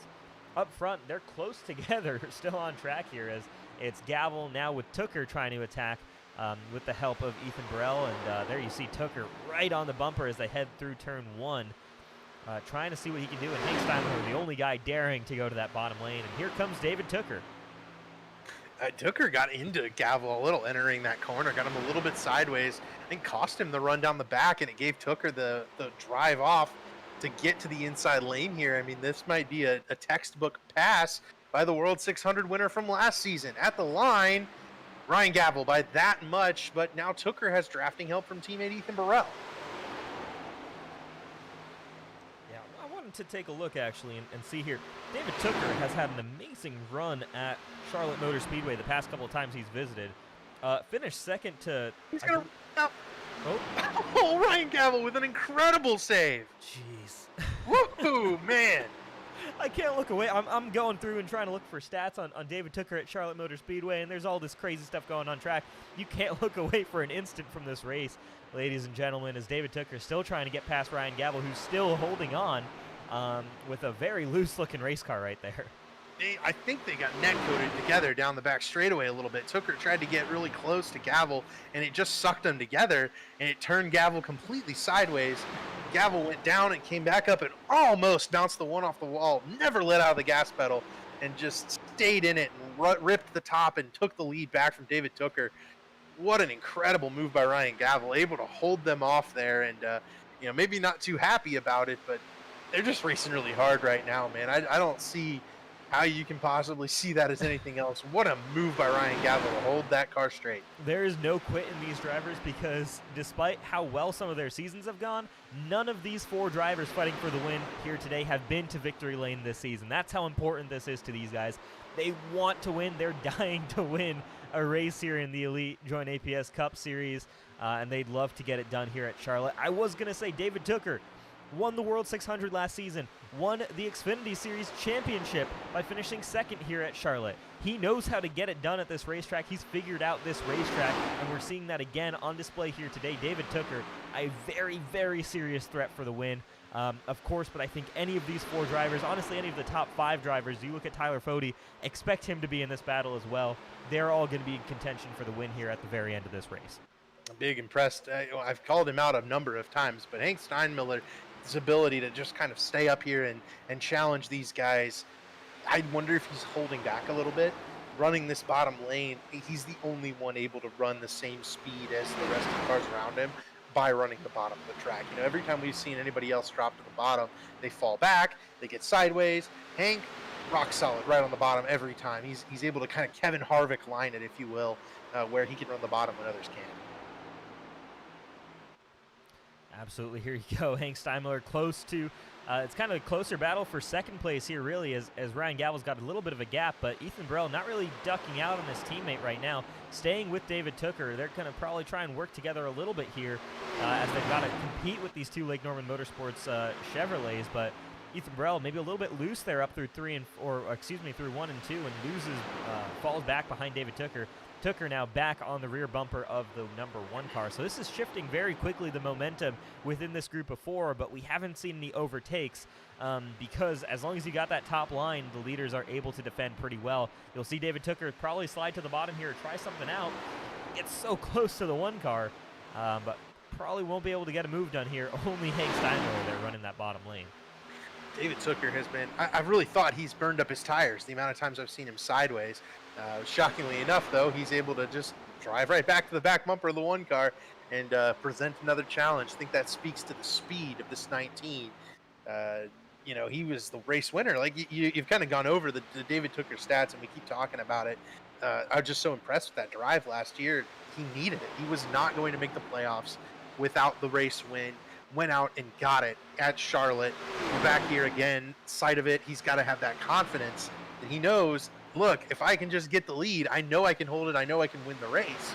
That's what happened last time, so why can't it happen again? Yeah, and in almost a similar situation last time. I think last season he was quite a ways further out, had a much more unlucky season, but he is the driver on the bubble right now. So there's no getting around that. So certainly a win could secure David Tooker. He doesn't have to worry for the next 2 weeks, especially as we probably would count those both as wild card races before the chase begins. Getting a win here would be such a great just bit of security in yourself in your season that you've got ahead, and a similar feeling for Hank Steinmiller as well. He's sitting, P18 right now, right there on the bubble. Both of those drivers could really use this result. Ethan Burrell, P8 right now, and Ryan Gavel, P2. They're a little bit more secure. They're probably feeling all right. They'd love to win the race, don't get me wrong. But the real game changer here could be for David Tooker, for Hank Steinmiller, if they're able to grab the win here. Yeah, I think so. It could really shuffle up the available spots on the chase bubble. And, you know, the Hank winning would really shuffle it up because he's outside the current group. That would then knock David Tooker out. And so, you know, anybody really winning some of these races, you know, think about Darlington, and then I think about Daytona especially. And Daytona, we've seen, Tyler Dixon won a race at Daytona. We saw in Speed Weeks. We saw Jordan Owens win a race at Daytona in Speed Weeks. It's really anybody's race once we get up to Daytona. And it's going to be a short race. It's going to be the different build as well. iRacing switched up the drafting a little bit. Very different style of race car. I don't know if you've run at Daytona quite yet in this new build, but it is a very, very different draft style that we've got, and that it's going to make racing very, very unique. I got a chance to test a little bit at Talladega with the Pro Edge Racing drivers, and the car is different to what we were preparing for the Daytona 500 earlier this season. It's kind of a shame, really. I wish we could choose what build we ran because, man, the Daytona 500 was one of the best races I've ever seen. period. Real life, iRacing, whatever. 84 lead changes in 200 laps. These guys put on an absolute show. And that's why we scheduled Daytona here later on in the season, trying to get that similar result. David Tooker finally going after Ryan Gavel. Just kind of a good battle here, setting up the pass. Man, he gets up in there close to the door of the number one. Very close, and he's faster through the center of the corner, but gets it loose off the exit, and that's going to give Ryan Gavel the position once again. Tooker's going to have to slot back in line. We've seen that time and time again where you can get alongside, but you just can't pass. David Tooker right now probably being held up a little bit here by Ryan Gavel. Taking a look at some of the lap times recently, David Tooker was faster on that previous lap. Yeah, about the same lap time, but again, you're looking at a situation where David Tooker, you're getting that run through the corners, but because Ryan Gavel is hugging that outside wall, you cannot do anything to get by this number one car. So a great defensive drive, though, by Ryan Gavel. Fantastic job to prevent anybody from getting there. But you can see here, Ethan Burrell trying to give a push to his teammate, trying to get him past this one car. Is that going to work, though, here through 3 and 4? How much of that run? Oh, man, Tooker's going to clear him. What a pass. That was all Ethan Burrell, too. Gave the big push to the 19. I was just going to ask, how much of Ryan Gavel's ability to hold the lead is the draft that Tooker, that Tooker's able to suck up to the back bumper of this number one? Was that all that, or is David Tooker really the fastest car here? And Tooker kind of pulling away from Ryan Gavel a little bit. Maybe Gavel was holding these guys up just a touch. Yeah, let's see now. Hank Steinmiller trying to get past Ethan Burrell. He's going to need a place to clear up, though, and Ryan Gavel right now is there. The Gavel probably slow on the top lane, allows Hank Steinmiller to slot up, and this could be the 63 car up to second place in the span of 2 corners. Here comes Hank Steinmiller. What a move. Right, what happened to Ryan Gavel? Held him off for so long. Did he burn up his tires trying to hold him up there? I think that just be it. Burning up his tires, and he had that track position where it's so hard to overtake. And now that one car gets by him, it's a lot harder to maintain that same speed. Clean air is king with this package. We've seen that time and time again. No matter how many builds we have, as long as you have clean air, you can be relatively safe. Heck, we even saw that. Oh, as we have a caution flag out on the racetrack. It's wow. the 83 of Michael Daniel Martinez, and a big crash on the back straightaway.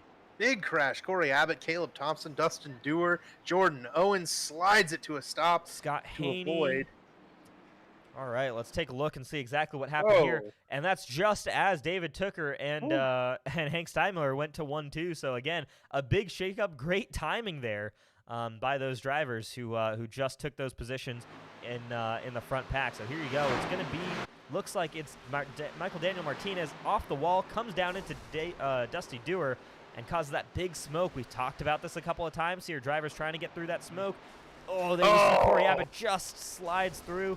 Catches the 04 car, catches the 16 car, the 3 car. Oh, man. Fishtailing back there, trying to slow down and stop with all this smoking back here. Man. Yeah, I mean, you've been extremely vocal about this, and I tend to agree. The smoke here that they've added to iRacing, the realism is great, but it just ends up in so many incidents involved on the racetrack because drivers have no idea where they're going, and the spotters don't have that the spotters in iRacing, the default spotters, which most people tend to use, don't have the ability to kind of read that far ahead and say, oh, hey, this is what's going on the racetrack ahead of you. They're not that versatile, and so you're just asking for trouble with how much smoke there is there, and we saw that once again. I think that smoke caused a lot of other drivers to be involved. That it made that wreck much bigger than it should have been. Hank Steinmiller off pit road faster than everybody else. Was that a 2-tire stop? No, it's not. Just a really good pit stop from the 63 car. So there you go. Another lead change here. Hank Steinmiller over David Tooker now, and Josh Adams sneaks up into 3rd. Wow. Big changes there. Ryan Gavel with what happened on pit road to Ryan Gavel? Way down in the order now, and it's not like NASCAR where you can make big adjustments and take a swing at it when your car starts to handle poorly. Ryan Gavel just did not get onto and through pit road well.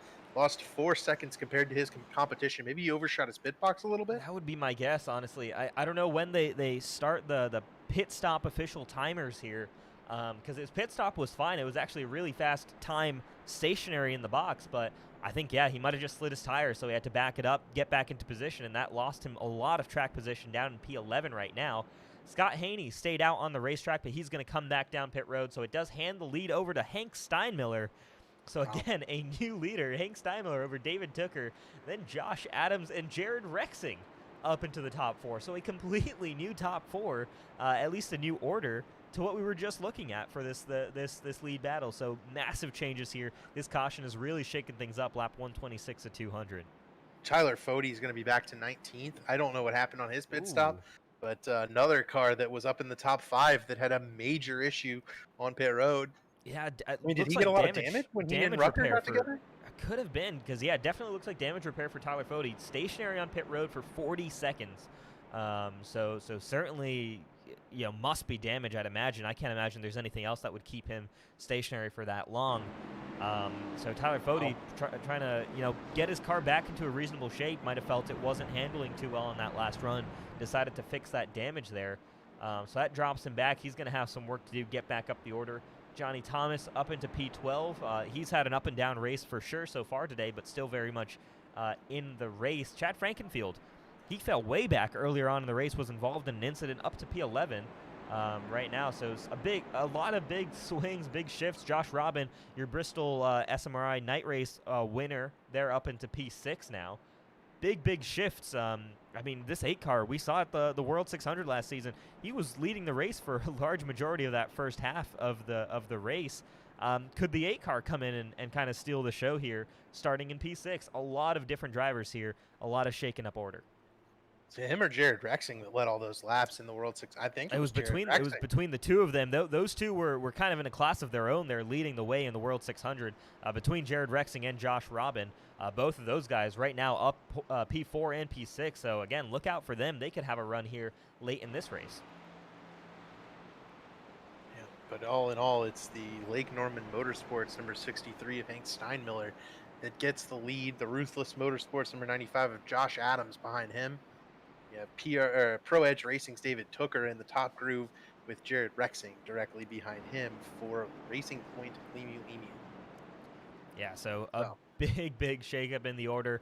We'll have them 2x2 here, and it's going to be the 63 of Hank Steinmiller picking that bottom lane. Might try and get that 95 car to work relatively closely. I know there's generally a pretty close relationship between Ruthless Motorsports and Lake Norman Motorsports, especially with Josh Adams.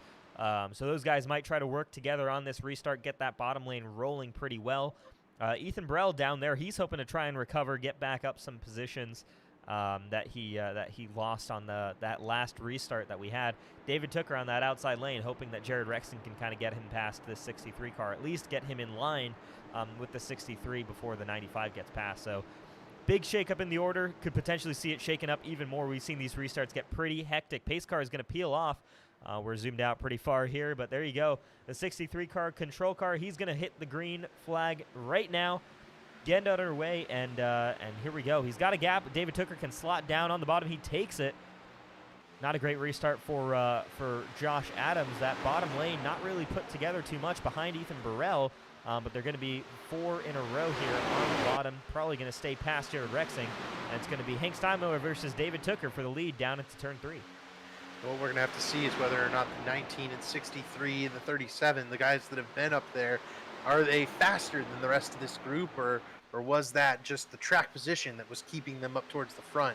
I kind of think these guys are the fast guys out here right now, but David Tooker takes the lead back from Hank Steinmiller. Hank, back to the bottom. This racing today has been absolutely incredible. Hank been able to wrap the bottom, the only car really to be able to do it. He takes the lead back from David Tooker. How about this restart from Ethan Burrell, though? He's up to 3rd position, or fighting for 3rd position with Josh Adams. He's trying to use that bottom lane.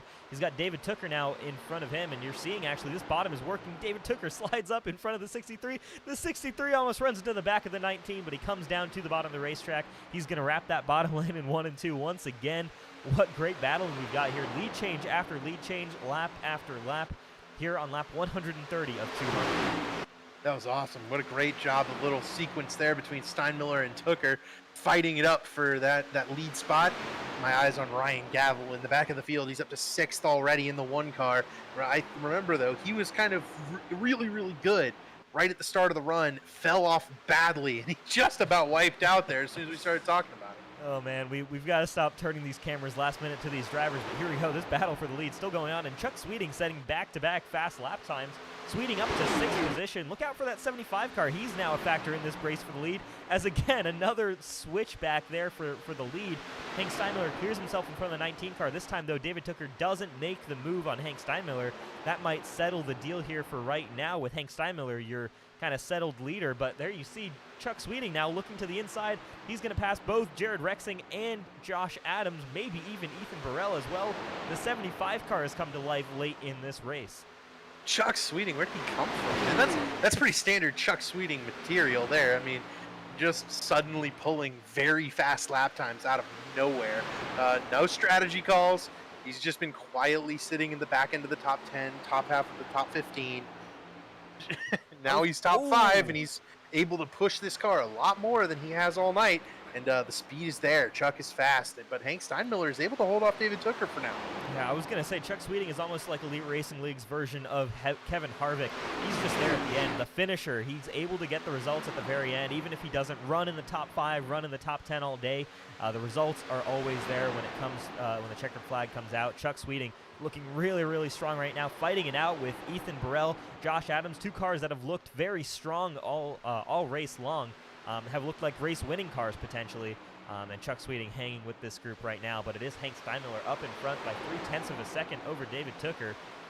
It's going to take something pretty monumental here for the Toyotas to come back at this 63 car, as Hank, now with clean air, looking like the strongest car on the racetrack. Man, what an incredible job by Hank Steinmiller, and has got the biggest lead I've seen from any car so far tonight. You know, we've seen a lot of guys step up to the lead, and a lot of guys not be able to pull away and lead by 0.5 of a second or a full second. It's been basically nose to tail the entire time. You know, if I think of a racing style that NASCAR was trying to put together when they thought of this package, this is kind of how it needs to be done, right? A slick track, these cars able to run close together. They are not currently in real life. That's why the racing is generally just feels like it's so much worse than what the product you're seeing right now. But without that air bubble around the car, I mean, you're seeing what it could be, where the leader never gets away. The lead is always able to be changed, multiple grooves on the track. This is good stuff. Yeah, really great racing here by all of these guys here, and you're seeing again multiple lanes working. You're seeing, you know, guys with runs at different points in the tire run, as well as at different points on the racetrack. Again, that ability to change it up, that ability to pick different lines. This is the kind of racing that you want to kind of see with this package. Not necessarily, you know, I think definitely people have preferences in terms of the type of racing they want to see on these intermediate racetracks, but with the package that we've been given, I feel like this is about as good as it gets. Tooker's running down Hank Steinmiller. You know, it's as good as it's going to get, but that means that the guys like David Tooker and Ethan Burrell are not going to go away. And Hank has to know he's got to be on his best defense, but there's a lot of time left, and Hank's very good on these longer runs. Also, the only car that's able to kind of drop to the bottom and make time. Everyone else who drops to the bottom loses time immediately. So Hank has to know that, keep it in the back of his mind. I can run the bottom, I can get the time there, I can kind of break the mold of the draft and not let these guys suck up my rear bumper. The thing that Hank has to be wary of, though, is the fact that he has two Pro Edge Racing Toyotas behind him, and we saw just how powerful of a pusher Ethan Burrell can be, and in this type of racing, that can absolutely make the difference. That's what got David Tooker the lead earlier on before that last caution, and that can be what gives David Tooker the lead later on in this race. Though right now, Tooker doesn't seem to need too much help from his teammate, as he's all over the back bumper of that 63 car, and with Hank picking that bottom lane, that gives David Tooker the option. Honestly, as a defensive move, it would almost make more sense for Hank Steinmiller to pick the top. Yes, he's able to wrap that bottom just as well as drivers can work the top lane, but you're still giving an effective line to David Tooker right now. If that 63 car is just as strong on the top as it is on the bottom, you'd rather take that line away from Tooker and Burrell. So it'll be interesting. He's giving an option right now for the Pro Edge Toyotas to fight back. We'll see kind of how he adjusts that line throughout the race, though. Definitely looks like that 63 loves that bottom lane right now. I don't think he's better on the top, honestly. The way this car drives to the bottom and drives to that white line, it makes speed going down the hill, and no one else is able to run the bottom like Hank is. I think he's got this late apex idea going on right now, where he's only hitting the very bottom of the track, right at the end of the corner. It's definitely a strategy that Hank has been trying to employ all race, kind of trying to perfect it. Now he can just sit back, run his line, run his laps, and yeah, these two Pro Edge Toyotas don't really have anything for him right now, which is really impressive. I mean, this 63 has been lights out so far today. We saw him run down Ethan Burrell and Matthew Weeks in the first long run of the race. Now able to hold off Tooker and Burrell once again. I did have a thought, though, when you mentioned how good of a pusher Ethan Burrell was. How ironic it would be for Ethan Burrell to once again come up one spot short of the win. He has been so close, so many times. I gotta take a look here.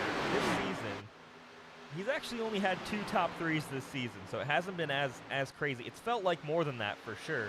I know last season it was a ridiculous number of top 3s for that 37 car. Let's actually take a look. I can scroll through some of our old records and take a look. But Ethan Burrell, man, let's see, 7 top 3s last season. That was the kind of season that Ethan Burrell had. No wins, but made it to the championship 4. So, yeah.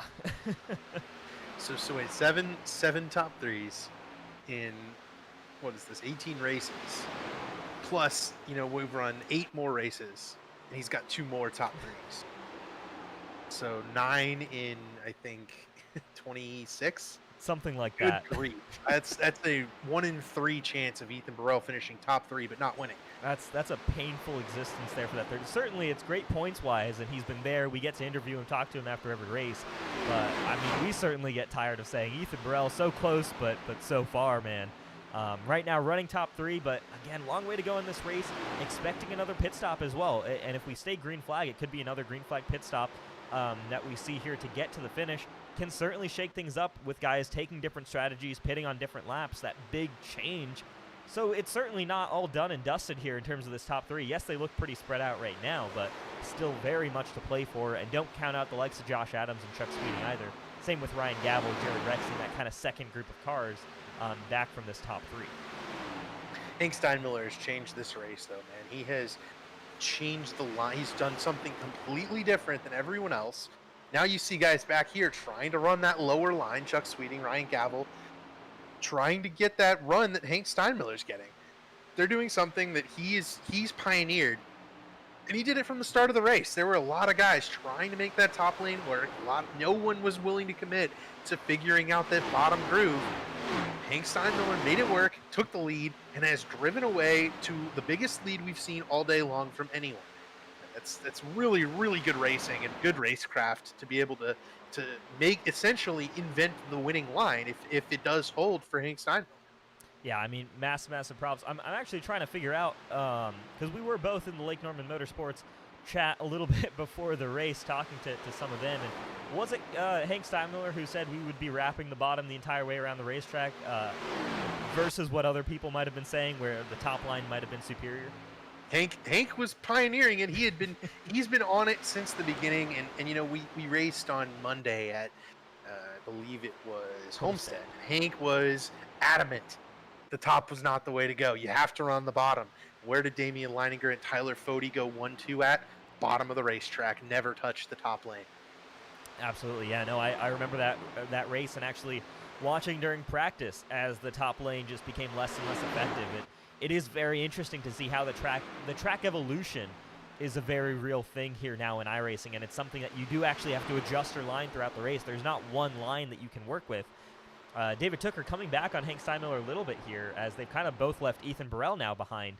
But you really have to keep up with the racetrack. And again, that's another great shout out to iRacing, another great thing that they've done, where you have multiple lanes, but there's going to be certain parts of the race where one lane is better than the other. When it's a hotter track, typically you're going to want to run up that higher line. You're typically going to find a little bit more grip up there. When it gets cooler and the car tightens up, you want to run that bottom lane.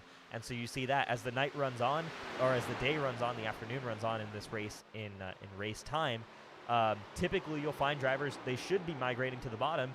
Hank Steinmiller was just there before he was already comfortable with it. A lot of these drivers, I think, just don't have that same comfort on the bottom line that Hank did when he was practicing it when the track was hot. Yeah, that's absolutely right. And he's he's just really good at this, man. That's all there is to it. He coached me to an official win earlier this week. Did a marvelous job. Just knows what he's talking about in there, and he's a good dude. We're really glad to have him in the Elite Racing League, and he's coming out here and putting on a show for us. I'm really excited for him, and hopefully we can see this thing to the end. But I mean, any one of these top 3 or even top like 10 really getting a win would be sure impressive. You've got Josh Adams, Chuck Sweeting. Those guys haven't won a race yet this season. Ryan Gavel hasn't either, from second in points all the way back. The only one who's won a race, Josh Robin. Yeah, it's kind of wild looking through this top 10, right? So few race wins and the guys who are competing, but also names that we're used to seeing running up front, running for race wins. They just haven't been there to victory lane yet this season. So it's been a very strange season, the JoinAPS Cup Series in 2021A. I keep saying that because we've had multi-race winners, but they aren't guys who are fighting for the championship. It's been weird, but it's been really, really intriguing to see how it's played out because, again, we've got that top 5 in points, haven't won a race. We've got guys, you might not have expected to win races. I mean, Josh Robin kind of came out of nowhere a little bit with that race at Bristol, dominated that particular race, but I don't think too many people would have put money on that 8 car being dominant at that race. He's put himself in the fight for a championship now. So a very different season, a very different complexion to what we saw last year. And again, I'm looking forward to Chase Racing. I can't wait. Of course, we've got this race to finish. We've got those 2 kind of wild card events coming up. There's a lot of stuff to look forward to. So again, I'm going to keep telling our viewers, if you're watching here and you're not subscribed, what the heck are you doing, man? You got to be following the races here every Wednesday night, 8:30 p.m. JoinAPS Cup Series on the Elite Racing Leagues, on the Elite Racing Network. Man, the action just doesn't get better than this. It is. We're putting on really good shows right now. This is an impressive race by these guys, doing a great job. We've run into some trouble recently enough, and we're going to try to keep on putting on really good races because this one has been spectacular so far tonight. A lot of good side-by-side action, some absolutely remarkable and incredible saves. We're looking at the guy who made, I think, save and move of the race is what I would have given it if we could give something like that. Brian Gavel, man, saved this one car. Chuck Sweeting short pitting. Chuck has made the move. Yeah, we talk about the 75 car, Chuck Sweeting. He always commands the strategy. There comes Chad Frankenfield as well down pit road with Chuck Sweeting. But again, you want to look at what's a good strategy to take. Probably look no further than the 75 car, as he's typically on the right side of picking strategy. A very smart racer here. Chuck Sweeting, the first car down pit road. He's going to have that initial advantage on tires. The question is that going to be enough? I think, again, we saw him. He did his homework early on in the race. He saw that maybe just a couple of lap older tires, that's enough to hold people off. That track position is important at this racetrack. So Chuck Sweeting making that play for track position quickly off of pit road, standard 4-tire pit stop. He's ready to go and try and win this race. Yep, that's the call from Chuck Sweeting. Knows he doesn't have the speed to take down Hank Steinmiller in the Michael Waltrip style throwback car. And it's crazy that Hank has been able to pull out this kind of huge of a lead compared to the rest of the race. We just haven't seen anyone gap the field by this much, and I think Hank's strategy now, stay out as long as he can, see if a caution doesn't wave from Chuck, Chad Frankenfield, anyone else who ends up short pitting here, whether or not those guys bounce off of someone who's going a little bit slower. Certainly the play, and then Hank will probably go down pit road, maybe lap 170, 175, and spend the last 25 laps running qualifying times as fast as he can to get back up to the lead. Yeah, for sure. Andrew Rucker just came down pit road, so another one of your kind of top drivers, top 10 drivers of the race, heading there following with Chuck Sweeting. We'll take a look again, keep following this and kind of see Chuck Sweeting right now sitting P17. First car 1 lap down, but obviously he doesn't want a caution to come out. He wants to try and make sure there you see that fast lap by Chuck Sweeting. A 29.4 compared to the 31.5 by Hank Steinmiller that last time around. So advantage certainly with that 75 car, but again, that's going to wane pretty quickly. But it's also going to be, how does track position vary? How does all of that work for these drivers? Still, again, a lot to play for in this race. The question is going to be whether or not Hank Steinmiller can overcome the gap Chuck Sweeting will have on him at the end part of this run. And I think if people that are a little bit closer to Hank start coming down pit road, like Ethan Burrell, Josh Adams, David Tooker. Any of those guys maybe start to come down. I think Hank will maybe bail and make the move if that happens, because those guys could get out a little bit too far for him to be able to make that gap back up for the longer run. But as long as the group behind him is still out there, I think Hank's going to have every opportunity to make up that time back on Chuck Sweeting once he makes it down pit road. Before we get this pit cycle underway, we'll like to do just a quick read here for, of course, our premier sponsors here at the Elite Racing Leagues, the Elite Racing Networks, Richmar Florist, and C2 Freight Resources. Richmar Florist, they've been serving the Lehigh Valley and beyond since 1955.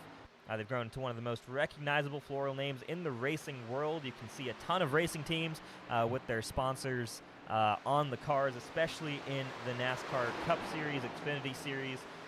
They got an easy-to-use website, www.richmarflorist.com, and they offer a selection for any of life's special occasions. Like we said, last week we had them at Pocono. They've got a special partnership there, Dover International Speedway, as well as multiple other drivers across NASCAR. Support this family-owned business company, support this family-owned business who supports your favorite sports virtually and at the real-life racetracks. Make sure you check out www.richmarflorist.com. And how about C2 Freight Resources as well? C2 Freight Resources, they offer complete freight management services. They also offer electronic data interchange services, which allow shippers to keep close electronic tabs on their shipments throughout the entire freight movement process.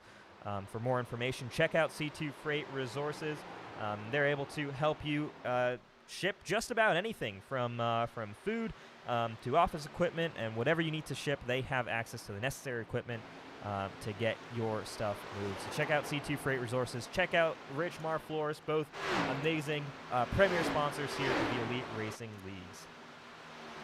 Yeah, these guys are really so massively helpful, both C2 Freight and Richmar Florist. And you're watching the Cup Series race at Bristol, the dirt race. You might, or I guess it was the Truck Series race rather, but you might have noticed Richmar Florist on a certain Kyle Larson's truck. They went ahead and sponsored him. C2 Freight was sponsoring Jeff Green's forays in the NASCAR Xfinity Series the last couple of years with Ryan Sieg Racing. Look out for those guys on real-life NASCARs, and we're lucky enough to have them working with us as well in the Elite Racing League. Absolutely. Josh Robin, the next of the big hitters to hit pit road. Right now just sitting in his box, getting some fresh tires on that. Expect Chuck Sweeting to slide on past that 8 car. Chuck Sweeting on the lead lap now, so very interesting to note there, and we'll see again how this continues to play out. We'll see. I think Chuck Sweeting has an extra set of tires if we do have another caution, so it's not any issues there, and I don't think any of these drivers are too tire limited as it is. Hank Steinmiller, though, up the road by 29 seconds, I think it is, or 28.5 seconds. So actually, Chuck Sweeting should come out on the racetrack in front of Hank Steinmiller as it stands. The question obviously will be is how different is that pace going to be, as Chuck Sweeting already now running about 30.5-second laps. So about a second off of what he'd be doing on fresh tires. So he's still got to build up a little bit of that buffer if he wants to get by the 63 car.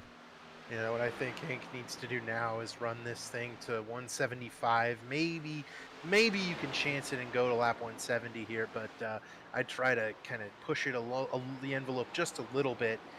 You don't want to go too late, but you also don't want to go too early and get caught out by a caution. Absolutely, yeah. I'm sure that's what a lot of these drivers are probably thinking, is just run the car dry, and then whatever number of laps you have left is kind of finish that off.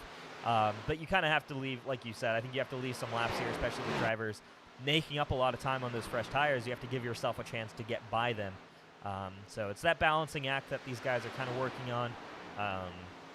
Yeah, we'll kind of see within the next, still just over 30 laps to go here. So a lot of time for guys to make that call to come down pit road.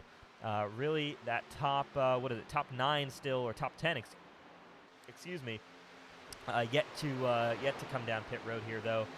We just see Josh Adams has just dived to pit road, so that 95 car, again, another big hitter making that call to pit. Now's when the pressure jumps onto Hank Steinmiller. I think Josh Adams, if given too many laps, could potentially put enough time between himself and Hank that Hank would not be able to catch that back up. I don't think Chuck will be able to make that happen. Chuck's running as fast as he possibly can right now, trying to build as much of a gap as he can back to Hank Steinmiller once the pit stops cycle through. But, you know, I think with the fall off that Chuck is going to be experiencing, Hank would be in the driver's seat. It's more an issue of Josh Adams. And if Ethan Burrell, David Tooker, Jared Rexing, any of those guys are able to make up 10 seconds on Hank here, if they are the ones that can, you know, hold Hank off for 25, 30 laps. Absolutely, yeah. We'll keep taking a look, and you can see here's the advantage that these new tires have. Scott Haney in the 3 car, fresh tires on that car, able to slide past our leader, get his lap back there, or one of his laps back, just 6 laps on those tires. David Tooker, okay, here we go. David Tooker, Ethan Burrell, Ryan Gavel, all visiting pit road now. This is now the time for Hank Steinmiller to make that call. Again, massive hitters there, making that call to come down pit road. Hank Steinmiller has to react here within the next lap or so, and he does. Hank Steinmiller, our leader, now on pit road. This is where we'll start to see. That's really fast. I don't know if Hank made it down. Made it in time there. Ooh. That was really fast onto pit road. We'll take a look. Could have been a great entry to pit road, or potentially just a little bit too much there. He didn't need to risk a ton. Could Hank Steinmiller have just potentially thrown something away here with entering pit road just too fast? I would hope not, for his sake, of course. I am nervous for Hank here if we see his pit time go past 14 seconds. Chuck Sweeting jumps Hank right there, and he'll have a massive gap back to the 63, as well as David Tooker, as well as Ethan Burrell, but he will be running much slower lap times. Can Chuck save enough tires to make it all the way on this strategy? You know, he ran the short pit strategy. That's what Chuck does. It looks like Hank did not speed. Hank did make it out in time. Yeah, what's going to be interesting here, I want to see the gap between Chuck Sweeting and Hank Steinmiller, because that's a lot bigger than I thought. Hank Steinmiller here just getting up to speed through turn 3. Right in front of David Tooker. That's the battle for the lead right there. If the pit stops cycle out the way they think they are, that's it right there. David Tooker through Hank Steinmiller. So the single lap, that was enough. I think they will have enough time to catch Chuck Sweeting, by the way. Remember, Chuck is already a second off of the times that he started running, that these guys are running. So they're going to catch him a second to a second and a half per lap. That gap will melt away fairly quickly. The gap will melt away fairly quickly, but the thing is by the time they reach Chuck Sweeting, I'm curious to see how much faster they're actually going to be, and if it's going to be enough of a speed advantage to actually make it past here. I don't think it's over for Chuck Sweeting, at least the way I'm looking at this. That gap was a lot bigger for that 75 car than I thought it was going to be initially. Again, we'll kind of see how it pans out. Right now, advantage certainly with David Tooker, who looks like he's the guy to beat. And we'll see. But there's quite a few cars here between David Tooker and Chuck Sweeting, as Tooker just clears Josh Robin there. That's for position. There's still Alexander Van de Sant, Chad Frankenfield, and Andrew Rucker up the road. It's probably about, I don't know exactly what the gap is there, but maybe about 10, 15 seconds. Yeah, that's a lot of time. Man, maybe Chuck Sweeting snookered him here and stole the win out from underneath David Tooker and Hank Steinmiller's noses. I think the gap will melt away fairly quickly, though. I think these guys are turning some pretty good laps right now. They're in the 29-second bracket. Chuck in the 31.5-second bracket. So 2 seconds a lap is what these front runners are gaining on Chuck Sweeting. Yeah, Jared Rexing right now hoping for a caution to come out. I think that's his play right now. Right now, 51 laps into this run. Similar strategy with Gerald Campbell, Tyler Fody, Johnny Thomas, and Jordan Owens in the top 5 right now on the track. 3 wide. Jeez, yeah. Really slow right now because they've got these old tires, but if they get a caution flag, generally most of these guys are probably going to have to come down for a fresh set of tires. So they're just really hoping that caution flag comes out, running it dry effectively. So again, different strategy here. If we don't get a caution, their races, they're going to be scrambling a little bit there towards the end, just trying to grab as many positions as they can. I think that's the play here, is to hold out for as long as you can, hope for that caution for those guys out that have stayed out. Johnny Thomas is one of those, and Gerald Campbell is in the inside wall. It hasn't brought out a caution yet, but it certainly could. Gerald Campbell gets it rolling once again. Thankfully, we got the AstroTurf there, so no big issues getting it back up to speed. He should be fine here. He does a good job staying off the racing line, because I think if iRacing sees a slow car on the racing line, they might throw the caution, but Campbell back around. Let's take a look at the iRace Online replay. What happened to this 31 car? All the makings of losing it, exiting turn, or maybe even going onto pit road. Yeah, potentially. Could also be just tight off of turn 4. Though I think it might have actually been just getting some wheel hop there as he tried to break for pit road. Let's take a look at this 31 car. Pretty high there off of 4. You see him there braking to try and get on pit road, and yeah, just wheel hops and bounces a little bit off of that those barrels there, and yeah, that might be day over there, unfortunately, for that 31 car. And Gerald Campbell third in points. That's pretty big for the point standings. And while we're watching this, Chuck Sweeting's gap melting away. David Tooker now just 5 seconds behind Chuck Sweeting. It has happened just like that. Yeah, and it's 1.5 seconds right now advantage lap time wise for David Tooker. So Chuck Sweeting might not have built enough of a gap there to still make this work. We're trying to see when that advantage goes away on the tires. Ooh, How long? battle. This is a battle for what we could be seeing as the lead as Hank Steinmiller trying to get back past David Tooker. It's Hank knew, man. He knew he had the car that can do this. He's got to get by Tooker, though. This is the battle, I think, de facto for the win. And this 14 car if the could act caution as a doesn't pit. come out. Here it goes. The 14 car Chad Thornquist is going to prevent David Tooker. He's going to run into Tooker, and they're going to run into Steinmiller. You've got to be kidding me. Well, that's going to bring out a caution in Tyler Fode and Johnny Thomas, who stayed out on the racetrack. They could now be the ones in the primary position to win this race. What is this race? we're going to have some very angry drivers. What is that? I believe some very, very angry 19 and 63 drivers, and I think completely understandably so. Oh yeah, David Tooker extremely unhappy with Chad Thornquist. I don't want to say I'm with Tooker here, man. Thornquist has to hold his line up top. Cannot come off the wall like that. That is absolutely unacceptable. Not a good move. I don't know. I don't believe Thornquist. I don't see Chad Thornquist in that chat with Hank Steinmiller. I do know Thornquist has an association with Lake Norman Motorsports. I don't know if there was any team play there. Not a huge fan of that. Nope. Lapped cars should not be involved in any of the lead battles. I thought that was going to be potentially used as a pick. That was a little bit more than just a pick there with Chad Thornquist. Let's take a look here again at this battle for the lead and just how this all played out. Yeah, that 14 car should have stayed higher up against that wall. He had a lot of room, Damian Leininger, you'll notice he's out of the race. I'm sure you've seen his name flashing by. Very unhappy with the amount of room being given on track by a couple of these guys from that top groove. They were turning it down way too much, in my opinion. And I wonder if the stewards are going to park Tooker for running over Thornquist there. But man, oh man. Yeah, David Tooker stays out on the racetrack, though, decides it's not worth it to get that damage fixed. And while Chuck Sweeting, Ethan Burrell, a lot of other cars going down pit road right now. So shaking things up, David Tooker, though, staying out on the racetrack. Yeah, and Tooker just kind of a desperation heave at this point. That car heavily damaged there. He will not be winning this race. And it really did fall right in the lap of Tyler Fode, Johnny Thomas, Ethan Burrell. Those are the ones who are going to gain the most from this, I think.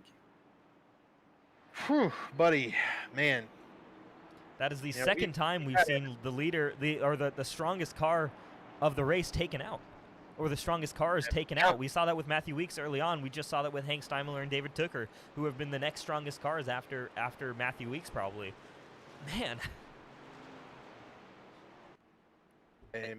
Very little to say here that's not we saw some fantastic racing today, and Hank Steinmiller ran an absolutely brilliant race.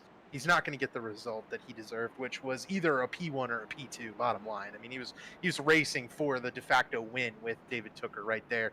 Just massive amount of lack of respect from the lapped car. And if you're a lapped car on track that is not able to yield your line and yield the preferred racing line to leaders that are side by side, you need to slow down and let them through before you have to turn it down off the track. Yeah. I mean, that is brutal. It took out two guys just absolutely deserving of a victory today. Both of them running so hard for that win and doing it cleanly, doing a great job racing with each other. Put on an absolute show today, and they're not going to win. We've got people in the comments saying they don't know what the lapped car was doing, and I'm with you, Trey Holmes. Man, that was not okay, and we're pretty frustrated up here. Yeah, that's definitely frustrating, obviously, for your leaders. You never want to see a lapped car getting involved in that battle for the lead, and especially in a situation like that where it takes out the leaders. Yeah, just a tough break. You know, for guys who were doing well in this race. Again, Matthew Weeks, Hank Steinmiller, David Tooker, all guys who led multiple laps here today, who aren't going to walk away with a top 10, top 20 result. They're going to have cars that are out of this race. That's kind of ridiculous. Man, that's just so tough, man. Well, what it has done, though, and we talked about this, the strategy play is Tyler Fode, Johnny Thomas. They're now 1-2 here on the in this field, and you're seeing them right now. Chuck Sweeting P3 with that strategy called Jordan Owens P4. How about that 16 car? He's been involved in a couple of incidents before, but again, strong strategy call late in that race, expecting a caution, made that work out. Ethan Burrell P5. So, yeah, I mean, man, it's shaking things up again. I mean, we've had a number of restarts here where the order before and after that caution was completely different to what we were seeing, and here's another situation right now. And this time it's happening with just 15 or so laps in this race when we get back to green. We should see them filing up 2 by 2 now as the wave round cars go by. It's going to be Tyler Fode versus Johnny Thomas at the front, and yeah, I mean, if Tyler Fode wins this race, 100% credit to him. He was there. He probably didn't have the same speed as the guys like Matthew Weeks, Hank Steinmiller, David Tooker, Ethan Burrell, who were leading early on in this race and led so many laps, but he's been there. He's been a top 5 car all race. He's hung around. You said it was the Jimmy Johnson model. Allow things to come your way, and that seems to be exactly what's happened for Tyler Fode right now. Not over at all. You've still got to deal with Johnny Thomas, Chuck Sweeting, Ethan Burrell, Josh Adams, even Ryan Gavel there could make some moves forward in that pack on this restart. There's still a lot of things that could change, but you know, still a deserved win for anybody who's able to pull this off here today, despite not necessarily having one of those 3 fastest cars that we saw. Look, this race is Ethan Burrell has to capitalize here, man. He is the only driver who's run top 5 all night long with no incidents, no issues, with the speed to do it. He's got to pull his way through the field here and take the lead.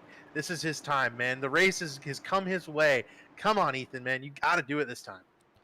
Yeah, definitely going to be watching that 37 car. Third in line there on the bottom, and Chuck Sweeting doesn't get a great getaway.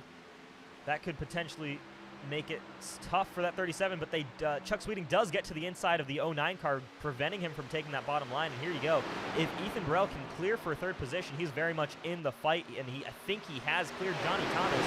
Here we go. This 37 car, he's got to make moves, be aggressive early on here, try and get this lead. This could be the day that Ethan Burrell goes back to victory lane here in the JoinAPS Cup Series. Fode not very fast, slowing up, and Ethan sideways there. Adams looking to the bottom. Everybody a little squirrely on new tires. Yeah, everybody's struggling. We know the cars can be loose here on fresh tires, but the lead battle, here we go. Chuck Sweeting versus Tyler Fode. Chuck to the bottom lane. Can he make that work and slide past this 40 car? Tyler Fode struggling right now on this restart to get grip. Here comes Chuck to the inside. He's going to try to take the lead, and boy, this race sure has become that Chuck Sweeting type of race, where something crazy happens to the guys, and Chuck has just run the right strategy, put himself in position. Ethan Burrell is about to knock the wall down trying to get up to these two. Oh, Tyler Fode Fode on the turf to try and get to the inside lane there of Chuck Sweeting. I was going to say, can we officially, right here on air, call Chuck Sweeting the closer in the Elite Racing Leagues? Because, man, oh man, every single time we get down to the final 15 laps of a race, you can guarantee that 17 car is fighting for a top 10, fighting for a top 5, fighting for a win in the Elite JoinAPS Cup Series. Chuck is just so good at coming in at the end of the race. Ethan Burrell has 13 laps to get up here and get through 2 cars and get it done, though. Ryan Gavel up to 4th, and that is going to – I think Johnny Thomas, though, is going to have the ability to keep the points lead if he manages to maintain.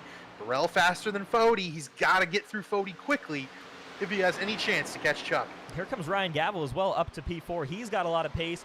We know he likes these short runs here. This is exactly what he's kind of looking at in a race right now. About 15 or so laps to the finish. But here you go, Ethan Burrell trying to get 2nd position from Tyler Fode. Slides on by. Tyler Fode really struggling right now on this short run. Ethan Burrell now has to chase down Chuck Sweeting. Like you said, this is his chance. He's probably got the fastest car in the field right now. This is his opportunity to chase down that 75 car, grab that win that he so desperately needed over the course of the past 2 seasons. I mean, if Ethan Burrell comes up here and gets interviewed for P2 again, I'm going to be going to be a little bit frustrated with him. He needs to go get Chuck Sweeting right here, man. It's Ethan's time, and finally the race has kind of gone his way. Everything's been right. Not sure if he'll be able to do it, though. He's not really eating into the lead by Chuck Sweeting. Do we have a car sideways off the corner? Maybe that was just me catching the off the corner of my eye. I thought we had a car sideways off of turn 2, but we're all right. We're still under green flag racing there. But yeah, man, oh man, here we go. Ethan Burrell, what's the gap he's got to work with? 0.8 of a second to Chuck Sweeting.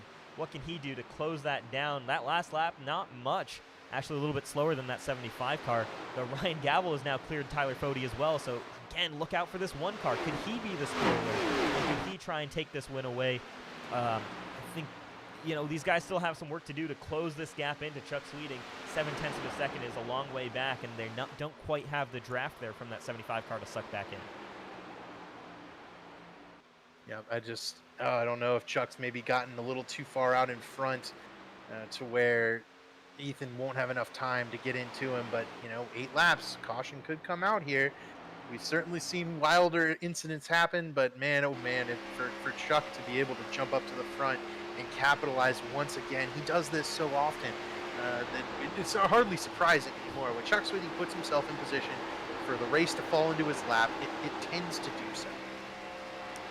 Yeah, absolutely. I mean, we saw this right away at the start of this race with Chuck Sweeting playing that different strategy game, and it has absolutely fallen his way. He's done everything right strategy-wise, and he's had the pace to back it up. I mean, look at this.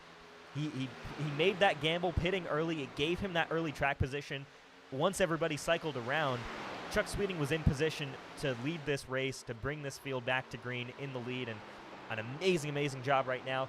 0.5 of a second over Ethan Burrell, so the 37 closing in, but we're on lap 193. He's going to run out of laps here pretty soon. Ethan Burrell's going to have to make a big swing at it if he's got any chance to beat Chuck Sweeting right now. He's got to beat Chuck, and he's got to beat him by a lot, lap after lap here, just to finish it up. Burrell's got to really drive like 5 perfect laps here to beat Chuck. He's a little bit faster. He can do it. He can get there. Once he gets to Chuck Sweeting, what do? Chuck runs everyone really clean. But he's certainly not going to be trying to give room here for the race win. Chuck's going to be throwing blocks and doing everything he can to keep the 37 behind him. So at what point does Ethan Burrell go, man, I haven't won in a year and a half. I got to use the bumper here and give me a win. Yeah, we'll take a look here. You see Ethan Burrell working that top lane, trying to get it around. Chuck Sweeting wrapping that bottom like Hank Steinmiller was. I'm curious to see how that's transitioned throughout the race and if that's working. Right now, though, it certainly seems pace advantage for Ethan Burrell. He's probably now back in a position where he's got the draft. We've very much got a battle for the lead here in the final 5 laps. This is far from over. Chuck Sweeting or Ethan Burrell, or heck, even Ryan Gavel. We've seen time and time again where the leaders have come together. Could Ryan Gavel be picking up the pieces in 5 laps' time? Josh Personette jumped in the YouTube chat, and driver number 18 cars commented that Ethan Burrell's probably about to knock the wall down coming out of turn 4. He is driving the wheels off of that thing, and I completely agree, Josh. Ethan doing a wonderful job chasing down Chuck Sweeting. He's going to have 4 laps to get it done. Oh, man, it's going to be a thrilling finish. The question is, has he burned up his stuff to get to the back of this 75 car? And can he maintain the pace that he's running right now while also not throwing the car into the wall? You know, he's so fast right now, running up against that wall, running that high lane, maybe about a lane and a half off of the top, but it's giving him the runs off the corners. He just needs to get to that bumper of the 75 car. And even if he does, just running side by side isn't quite enough. You need to have a huge pace advantage. You just got to get that run off of turn 4, man. That's ultimately what you need. Ethan Burrell just needs to lead 1 lap here. He's not quite close enough, though.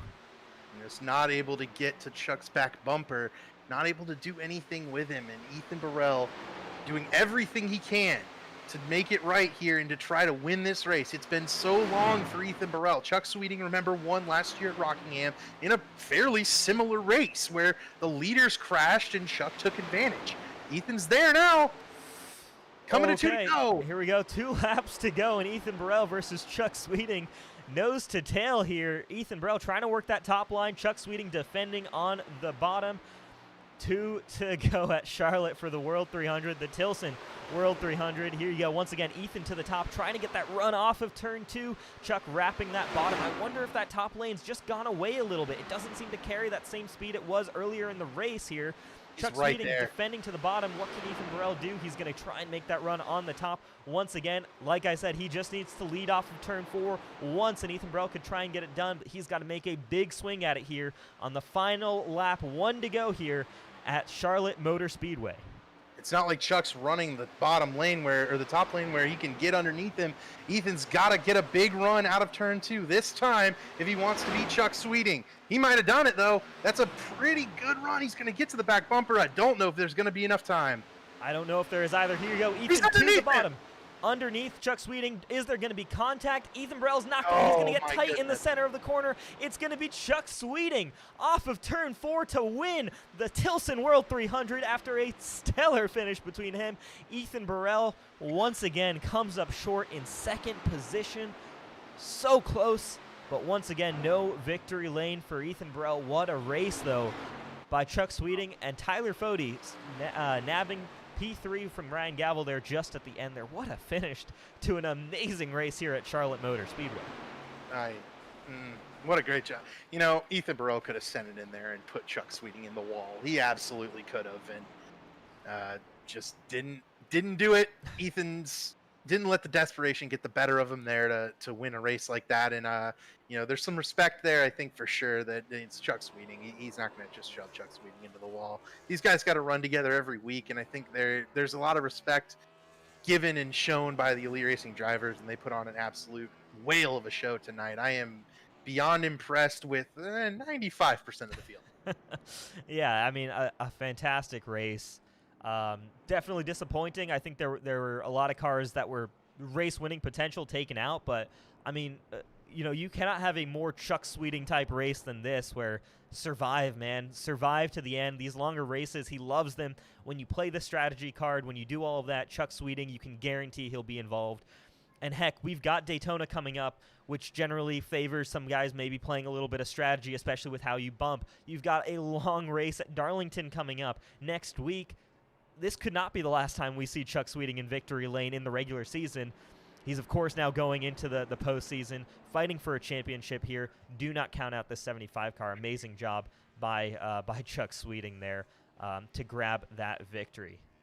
It's worth noting that Chuck was 12th in points before the start of this race, so he was in the grid, and he would have made the playoffs based on the way it was shaking out right there anyway. Chuck now locking himself into that spot. I mean, great points day for Ethan Burrell, but that's not what he's going to want to see, that's for sure. And you know, he needed a race win. He just hasn't gotten one, and there we go. We talked about it earlier in the race. Ethan Burrell is going to get another second place finish, and that's a lot of them all in a row. Yeah, I think we need to talk to Hank Steinmiller before we do anything there. What a dreadful way to end that race. Yeah, let's bring in Hank Steinmiller, talk to him real quickly. Ended up finishing, let's take a look, P15 there. See if you can ring up Hank Steinmiller. Yep. Getting it. Hank, we're pulling you in because I think you ran an absolute incredible race, deserving of a much better finish. Take us through your process to be the only one really to figure out that bottom line. I don't know why no one else was running it. I know the runs off the top lane were better, but if you stuck it down there, it was saving so much more tire, and I think that was evident when I think I was up almost a second at one point. Hank, man, like that's a tough break, obviously, to come home P15 when you know you've got a race-winning capable car. Obviously, right now, results haven't quite been coming in, and that doesn't help the point situation either. You're right now on the outside looking in terms of championship-wise. Though, what does this race do for you? Obviously, we head to Darlington next week, a little bit more of a wild card as well as Daytona, but how does that help at least your how does that encourage you, I suppose, for the final two races? Try and win your way in or point your way into this chase to fight for a championship, the speed that you showed today.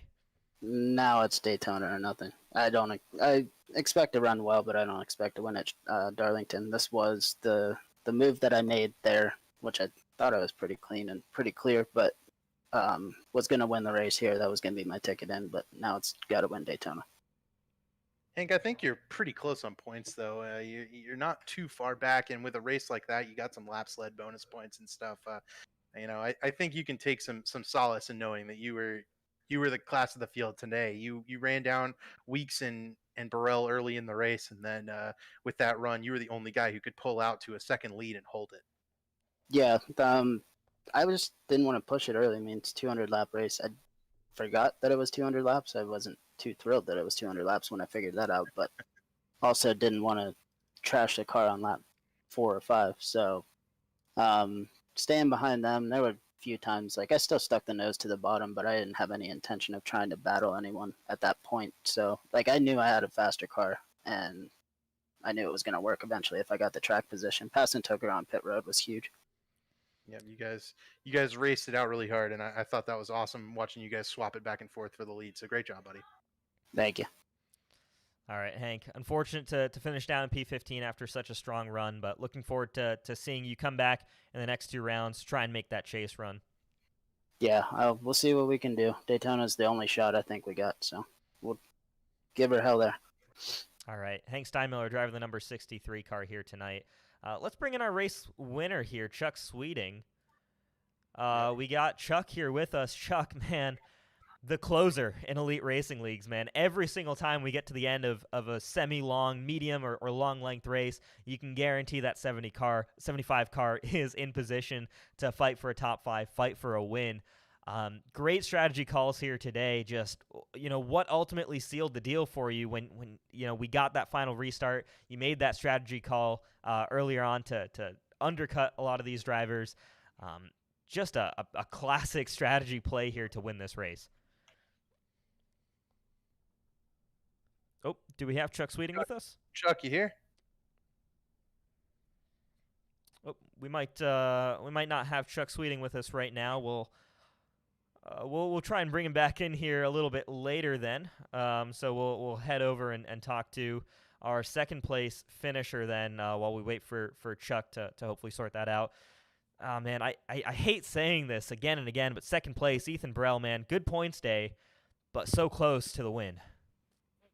Yeah, it was a great race all around, man. Another second place, yeah, but I felt like I had a really good shot there, and I knew Chuck was gonna have to throw that block with the run I got, and just couldn't stick it down there. And I mean, part of me was like, just slide up and hit him, but I couldn't do it. Me and Chuck always race each other really clean and have great battles, so I'm happy with the finish, though. I mean, good points day. Got some screen time, and Chuck got him the win, so it's pretty cool. Ethan, you're gonna have to watch that back. I was gonna told you I was gonna be mad at you, but I can't help but just feel for you, man. And I think you could have put Chuck in the wall there, coming to the checkered flag, and you chose not to. Did you kind of have a thought to do that there, or were you always gonna try to run him as clean as possible? Oh yeah, I mean I wasn't really planning on how I was gonna make a move because those last like 10 laps, I was just I was so focused on searching around to try to figure out how to get the run, and I found that high line in 1 and 2 was really gaining time, but 3 and 4 on the high side, I couldn't really make any time on him, so I knew that I was gonna have to somehow get underneath him in 3, but yeah, I mean, once I got underneath him, the thought went through my head for sure. I was like, I knew he kind of pinched me. He had the block, which is totally fair game, but I was like, man, if I just slide up a little bit and push him up the track, I could win it. But I just, it's kind of situational. I mean, if it's someone else, maybe, but I didn't plan on trying to rough Chuck up at all there. All right, Ethan, man. Well, it's still a great result. Obviously, points important there. You still sit P7 in the point standings there, well inside the chase. So definitely looks like you're going championship racing. So can certainly make some changes there. Before we let you go, though, I want to give you a chance to make some shout-outs here on the air. Yeah, just want to shout out my buddy Austin Sally for riding with me in Cup. Miss Goodies is gonna make an appearance on the car next week, so I'm not so confident that I might get an interview next week. So I'll go ahead and get that plug in there now. All my friends and family for watching. My grandma and my mom was hyped up for the race today, so she was upset I didn't get the win, but it was a great race, and everybody at Pro Edge Racing, of course, great group of guys. I mean, I thought Weeks was going to have it at one point, took her, but I'm happy to come away with the second place here. All right, man. Well, once again, congratulations on the second place finish here. Looking forward to seeing some of your runs here later in the season and trying to grab that win, man. It's been a little while in the Cup Series. Yeah, we're working on it. Thank you, guys. All right. Ethan Burrell there, your second place finisher here today. We're going to try and ring up Chuck Sweeting once again here. Let's see if we can get him this time. Chuck Sweeting, do you have a copy? Yeah, sorry about that. No worries there, man. What a race, though. Again, like I said before, the closer here in the Elite Racing Leagues, you can guarantee that when we get to the end of a medium or long length race, that 75 car will be there. What was the key here to getting this victory here today? There were a lot of guys who were probably faster, who had a little bit more one-lap pace, but at the end of the day, that strategy, everything worked out to get you in victory lane. Yeah, everything worked out right tonight. I was fast. I just was kind of just waiting until the last quarter of the race and trying to save tires, and then we would never get that real long run, and was hoping for green flag stops and all. And I finally did get one at the end there, short pitted, and not sure how it would have ended. Would have been pretty close towards the end there, but luckily that caution came out and got fresh tires and was able to hold on for the win there. Yeah, Chuck, how does that always tend to happen is when the race goes completely sideways there, you always seem to find your way into the catbird seat when it comes to these kind of races that go crazy with the leaders kind of taking each other out from time to time. Yeah, I don't know. I just try not to get involved in anything, keep the car clean and be there at the end. And, sometimes that means you don't race so hard early in the race and don't make enemies early, and and then you can get to the end. So, yeah, that's just all I try to do. Just try to run a nice, clean race. All right. Well, Chuck, again, great job here. You were in the chase before, but obviously this win gives you a couple of extra chase points, gives you a bit of a boost in the point standings. How does this momentum help? Obviously, a couple of wild card races kind of coming up, Southern 500. We'd expect to probably see you do pretty well over there. A longer race typically seems to favor you. Daytona, of course, who knows what happens there. But then we get into chase racing. How does this help that momentum build towards fighting for a championship? Well, it gives me a bit of confidence. I was just saying under the last caution, I didn't think I was going to win another race this year, because the strategy just hasn't worked out. And we've had, I don't know, cautions at the wrong time for me, and then I turned around and won it. So I'm really looking forward to Darlington. If I can keep the car clean early there, I think I got a good shot at a really good finish. And then we'll roll on from there to the next race and to the playoffs, see what happens, and just try to be consistent. Chuck, before we kind of send you off here, talk through that call to short pit real quick. You got the lead, you got that track position over Hank and Tooker, and that kind of gave you the opportunity to stay out in front of them and out in front of the carnage that ensued behind you. What was the kind of process there to make that call? Well, I was running in fifth, and I was battling with those guys, and it's really hard to pass.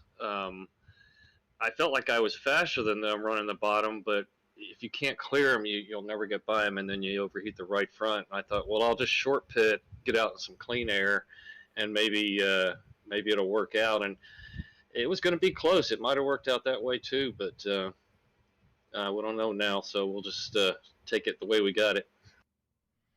All right, well, Chuck, we'll let you go here in a sec. Just want to give you a chance to make some shout-outs while we have you on the air. Yeah, as always, JoinAPS, C2 Freight, of course, Richmar Flores, everybody that helps the league out. And I'm not sure, who was the race sponsor tonight? Tilson. Tilson. Thank you to those guys for everybody for all they do for the league. It's a lot of fun, and I know it's a lot of work, and appreciate all the admins and their hard work. All right, man. Well, congratulations again on the victory here. Tilson World 300 winner. Enjoy victory lane, man. Thank you very much, guys. All right, race winner there, Chuck Sweeting then, and that leaves just Tyler Fody then, our third place finisher to bring into the room here, and we've got him now. Tyler, man, came to you a little bit, fell away from you right there on that final restart. Definitely an up and down day for sure. Talk us through that race you had here. Dude, you're telling me.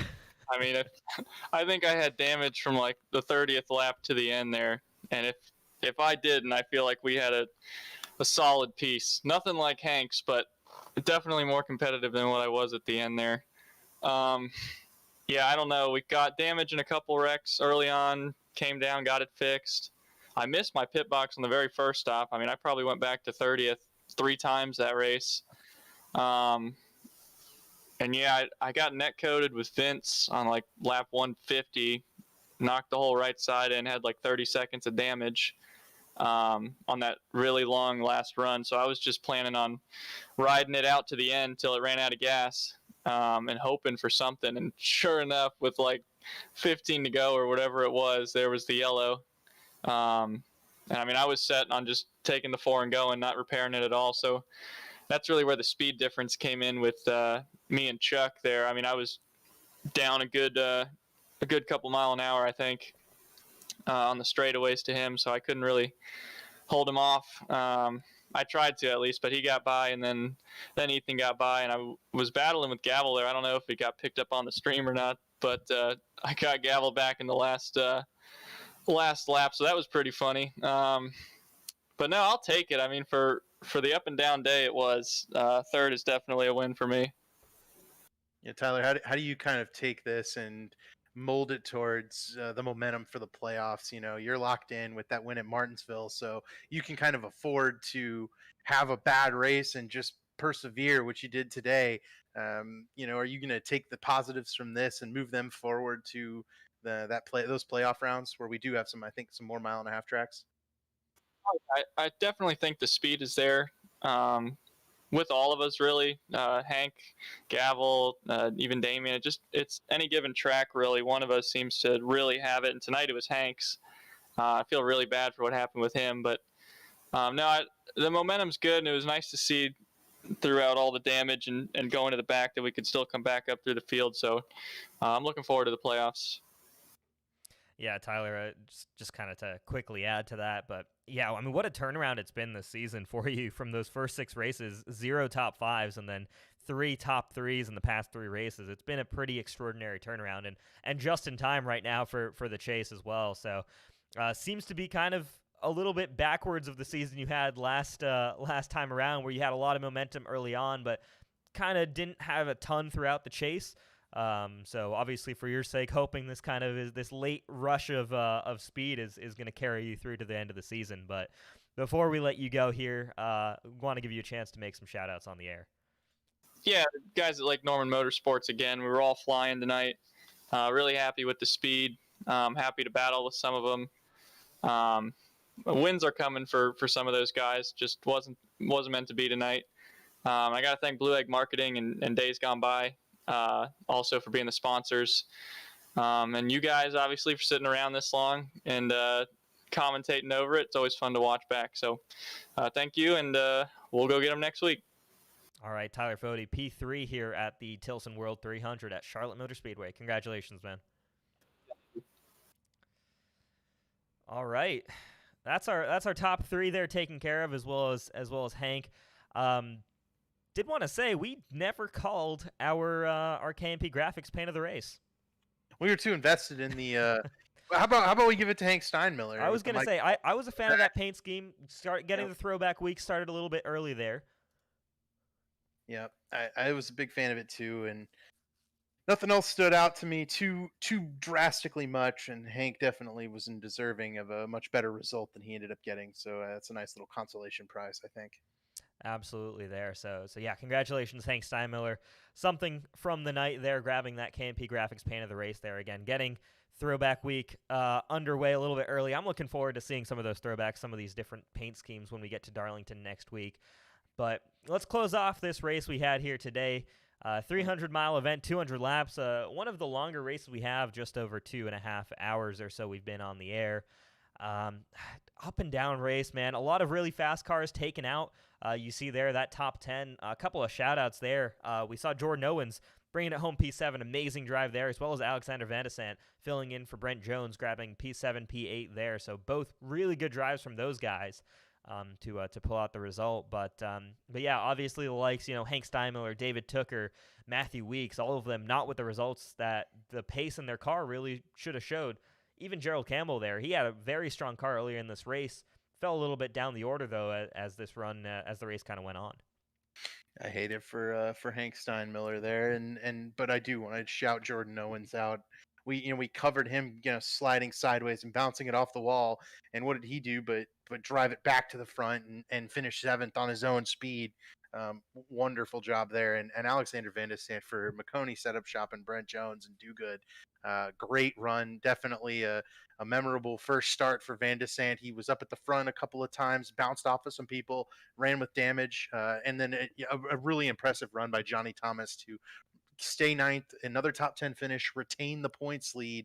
And Johnny still has 10 points up on Ryan Gavel right now, though those two have kind of separated themselves a little bit. Josh Adams only able to eat in a couple of points on Johnny Thomas. He's 21 back, and then Campbell 30 back, and everyone else is about a race out. So it's going to be tough for anyone but, I think, Johnny, Gavel, and Adams and Campbell to win this regular season championship. Yeah, it's tightened up a little bit at the front, but it's probably become more of a 3-horse race almost with Gerald Campbell finishing down the order. Definitely looks like it's more Adams, Gavel, Thomas, so we can certainly see big swings. Again, we talked about it all race today, as the next 2 weeks are certainly going to be wild card type events. SMRI Southern 500 next week, and then, of course, 80 laps at Daytona International to decide the chase grid, but that's about it from me from Charlotte. Wanted to give you a chance to make any final thoughts here before we head it off the air. Let's hit the second tier here, 11th through 20th, if we can. Want to quickly shout out P16 Richard Hines, P17 Scott Haney, and P12 Rusty Capel. Brilliant runs. Didn't hardly mention any of those guys all day long. Ran clean races and brought them home mid-pack, but able to take home good points results. Great job by those guys today. And then throughout the rest of the field, guys who persevered, like Mark Keeler, Harrison Talon, they were damaged early, Michael Goodman as well, and managed to bring home somewhat decent results. And then we'll get into the ones who were out for a long time there. Yeah, I remember that early incident with Colin Furr, Jeff Green, Damian Leininger. We didn't really catch his incident there on screen, but he was out pretty early on in this race. Has not had any luck this season, or last season. It just hasn't worked out too well for that 12 car. But that's kind of it there from us here up in the booth. So with that being said, thank you all so much for hanging around for the past 2 hours and almost 45 minutes now. I've been Rishav Khosla with David Westergreen up here in the Elite Racing Network booth. This has been the Tilson World 300 at Charlotte Motor Speedway, 200 laps, and it was Chuck Sweeting who got the job done in the end there. So congratulations to that 75 car. We'll be back next Wednesday for Throwback Week, and it'll be going on over the course of all of the series, so make sure you're following the Truck Series on Sunday, the Xfinity Series on Monday, and, of course, Cup Series action on Wednesdays. If you're not subscribed to the Elite Racing Network, make sure you're doing that so you can get notifications for all of the upcoming races. And with that, thank you all so much for watching once again, and have a good night.